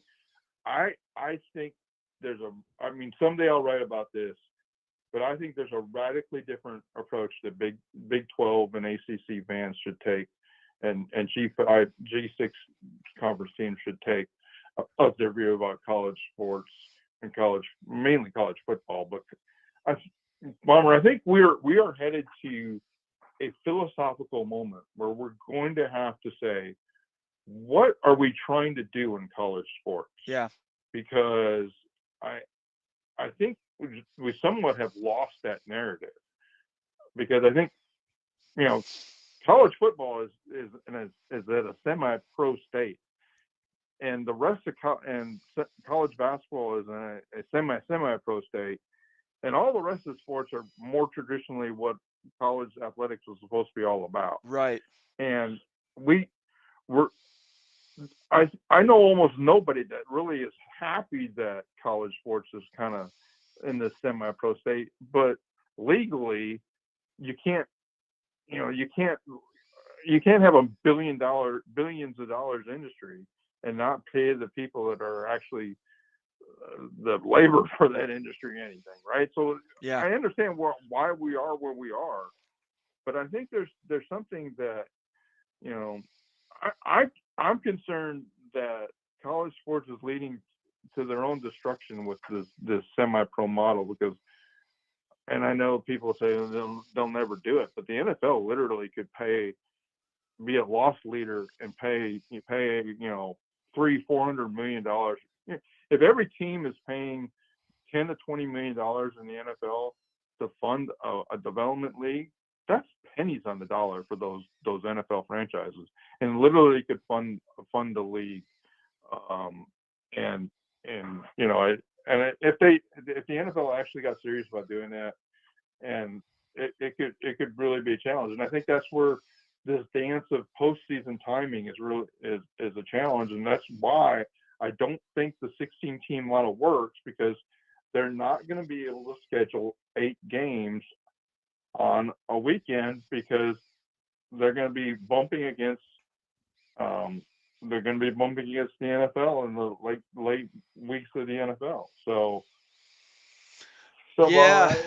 I just think we're a little off track, but I think what we need to really get into, or really put our minds into, like, what if there was a world where if you knew that if your team went to the college, if your team went to its conference championship game, that you are hosting a CFP game either in the preliminary round or the first round, then with the exception of the two teams that win, the two teams at the top of the food chain, the winner of the SEC and the winner of the Big Ten conference championship games, the other teams that they're playing that game are all hosting a playoff game at home. That's what the model shows. Like, So imagine that if you're at Boise State and you know that you went to your conference championship game, and you played in the G6 semifinal game, like play in that game, then you are hosting, and if you won that game, you are hosting a CFP preliminary round game. Mizzou comes to Boise to play the first round of the playoff, right? UNLV hosts Notre Dame in the preliminary round of the playoff. Bomber. These are moments that those G6 conference teams would be possibly transformational to them. So I just think that there's massive opportunities with this kind of model, and I just think people are responding and not taking a moment to think, and that's why I wanted to, like, well, what does this actually look like, guys? Let's lay it out and let's walk through it, because I think usually saying the devil's in the details. Well, the angels may be in the actual details. Sure enough. I'm gonna let you go because I've almost done 3 hours. I will leave you with this, something to think about, and maybe it'll have to be a thread that I'll pick up at a different point on a different show. But somebody riddle me this: would you rather win your conference championship game or host a playoff game against the SEC third team? Because I right now, winning the Big 12 is great, but I'd rather have Georgia come to Provo. Yeah. And have a chance to, beat the brakes off them and go into the playoff and win 2 or 3 games. Whether it's likely they win the championship or not, just having that home game in November or December, I'm telling you right now, that's a 50-50 split. I don't know what people would pick. I'd have to do a poll, and it'd take some time, but it's just sort of one of those things to think, which, not about the money, not about anything else. You get Ohio State at home in the first round of the college football playoff. That's a thing, I think. Yeah. So, Bomber, just one quick note. Sure. Yeah. Go ahead. Finish. The article I wrote was under the model of the realignment structure the CFP structure that we have today. Right. I'm working on a follow-up that will be, and I even messaged you to say, hey, you make sure I got this right. Right. Like, who's the 4 teams the Big 12 is taking? And because I'm going back to I actually watched your Big 12 expansion art when you guys put the tiers in. Yeah. I think I've watched that thing 3 times now. Oh, really? Okay. Yeah.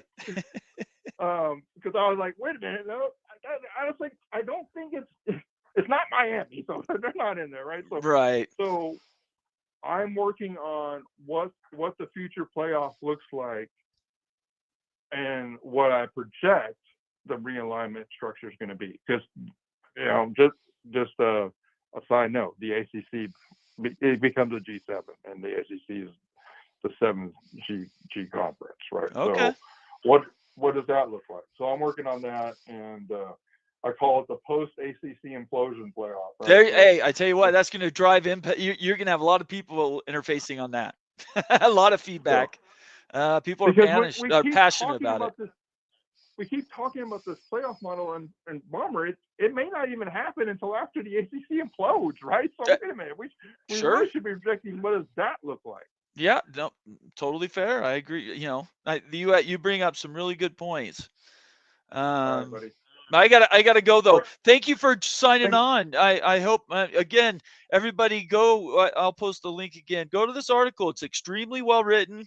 Larry the GM put it together, and comment on it. What do you think about how that format looks and kind of the extra playoff games on the outside? I mean, outside the formal playoff, what that would look like. And I really appreciate it, Larry. Have a great night. Yeah, thanks, Bomber. Thanks for Okay. the opportunity. I was really passionate about this. Thank you so much. Oh, you can call anytime. We can do this more. It's up to you. I can't force you to call. All right, buddy. Okay, we'll see ya. Okay. All right. Anybody else want to call? I'll go 15 more seconds. If anybody wants to do one more call, 801-899-6203. I just saw this. Let's see. Sean says the athletes want to win a conference championship. Come on, Bomber. Okay. And then somebody else said something very similar. Maybe it was before that. Yeah, Sean says win a conference championship every day. I'm not saying winning a championship isn't important. What I'm saying is that those first round home games in December are going to be magical if this is done right. You're going to have some really good matchups that aren't the championship or the semifinals that are going to be really good because of what they represent. Andrew Steiner, new to the channel. Make sure you subscribe. It's good to see you. I appreciate you being here. Give us a thumbs up or ask a question and get involved. We do good work around here at the College Football Mafia, and I appreciate you watching tonight. Make sure you subscribe. You're on YouTube. All these people I can see, your special icon there. If you're watching on YouTube and you're not subscribed, send me a DM and tell me why you didn't subscribe. How about that? Honestly, everybody should be subscribed to our channel. We do good work around here. Andrew says athletes care way more about making the playoffs than winning a conference championship. Or is it athletes care way more about making the playoffs? Oh, that's the same thing twice. Yeah, all I'm saying is it's an open question. Thank you, Tempest. Thank you for subscribing on your 3 channels. I appreciate you. See, this is kind of my thought, what Andrew's saying here. I think there is real merit to the idea that these playoff games at home, especially at schools that don't normally get the national run, would be massive. Now, winning a championship, it's obvious. That's the goal, right? I'm not brain dead. I get winning the championship's important, but I'm talking just the perception moment. Iowa State. I'm going to pick one at random. Oh, sorry, Houston. I don't know if I have any Houston fans watching. Houston wins 10 games, but like BYU last year, doesn't make the conference championship game. But because there's a 24 or 28 team playoff, they make the playoffs. And the first round, I'm not sure 10-2 would do it, but let's assume 10-2 earns them a home game. They end up the 7 seed or something. I don't know. I'm just making this up at the top of my head. How big a deal would it be for Houston to host Michigan? For that program, not for Michigan. And I'm not talking about money. Don't come at me with money. I don't care from the money. It's important. It's a whole different universe tonight. But I'm talking about just perceptions. Houston gets that home game, and they beat Michigan. Now, winning the championship of the conference is a big deal. But if you're Houston, if you don't win the championship, c'est la vie, you get a home game in the playoff, and you beat a Big Ten number 2. In a playoff format, I think that would be massive? Maybe the answer is both. Maybe both are correct. Winning a championship is more important, but also winning a playoff or having a playoff home game is also important. Maybe it's not zero sum. Both could be true at the exact same time. Larry, the GM, Clemson host Tennessee last year. Yeah, see, SMU host Ole Miss last year. I mean, these are games. BYU, I still think should have. That first round, I think BYU last year, outside of Ohio State and Oregon, BYU could have beat any of those other teams. Now, you can argue with a wall whether that you think that's true or not, but that's what makes, if you want to talk magic, what college football, that's where I think the magic comes in. I don't think it's about this, this spirit of the game or protecting college football or any of this other stuff. I think that's all gaslighting, everybody. I know, I just think it's gaslighting. A couple more comments. Nobody's calling me, so I think I'm going to wrap this thing up. One last call out, 801-899-6203. A few more comments here. John Dry says the P3 should be 60 to 72 schools and separate from the FCS and all sports. I would say if you go 60 to 72, I take it the next level, John. I think it's a super division in college football, because right now there's one division, I said stupid, Division 1, and I don't think all 136 teams can compete for a playoff spot. To win, my margin right now is to win a playoff game. I think you could argue 64 teams could win a playoff game, depending on the matchup. I could be wrong, whatever.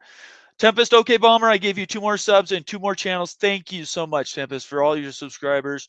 Gaming, there's another one. Okay, here's the gaming channel. Thank you so much. John Dry, Sankey copies your mark and your mark copies Sankey. True P3.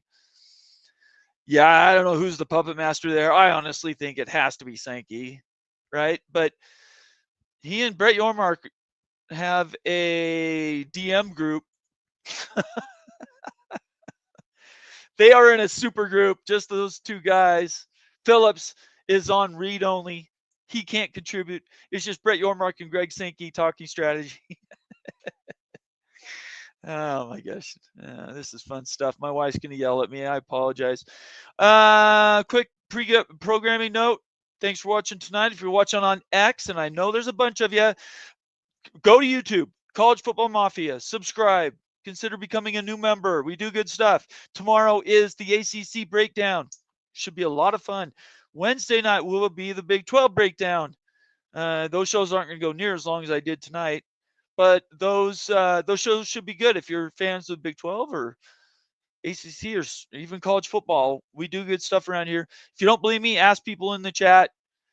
I don't have to make up stories. People enjoy our engagement. Everybody have a great night. We will see you tomorrow. And it's my anniversary Friday, so I will not be on the Big Freaking Friday show. Just not that anybody cares, but I won't be doing that. You guys are awesome, as always. I appreciate all of you. If you're on X and you didn't jump over to College Football Mafia on YouTube, I don't know what else I can do to convince you.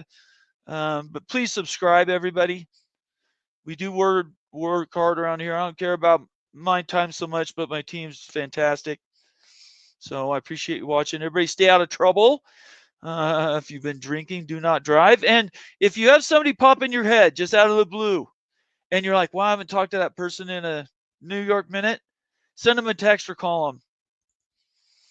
I feel pretty strongly about that. Life is too crazy. If you can help people, unselfishly give them a text or call them up and make sure they're doing okay. Summon Hawk, informative for fans from all conferences. Thank you. And Seal and I disagree. Expanded playoffs, that's watered down, ruins the regular season. I don't agree with that at all. And Andrew says an expanded playoff makes the regular season more meaningful. I'm on Andrew Steiner's bus. That's going to be it, guys. Everybody have a great night. I'm going to shut down the phone lines. Thank you so much for joining me. Some fantastic calls tonight. Thanks for all your support. And we will talk to you soon. We'll talk to you later. Peace.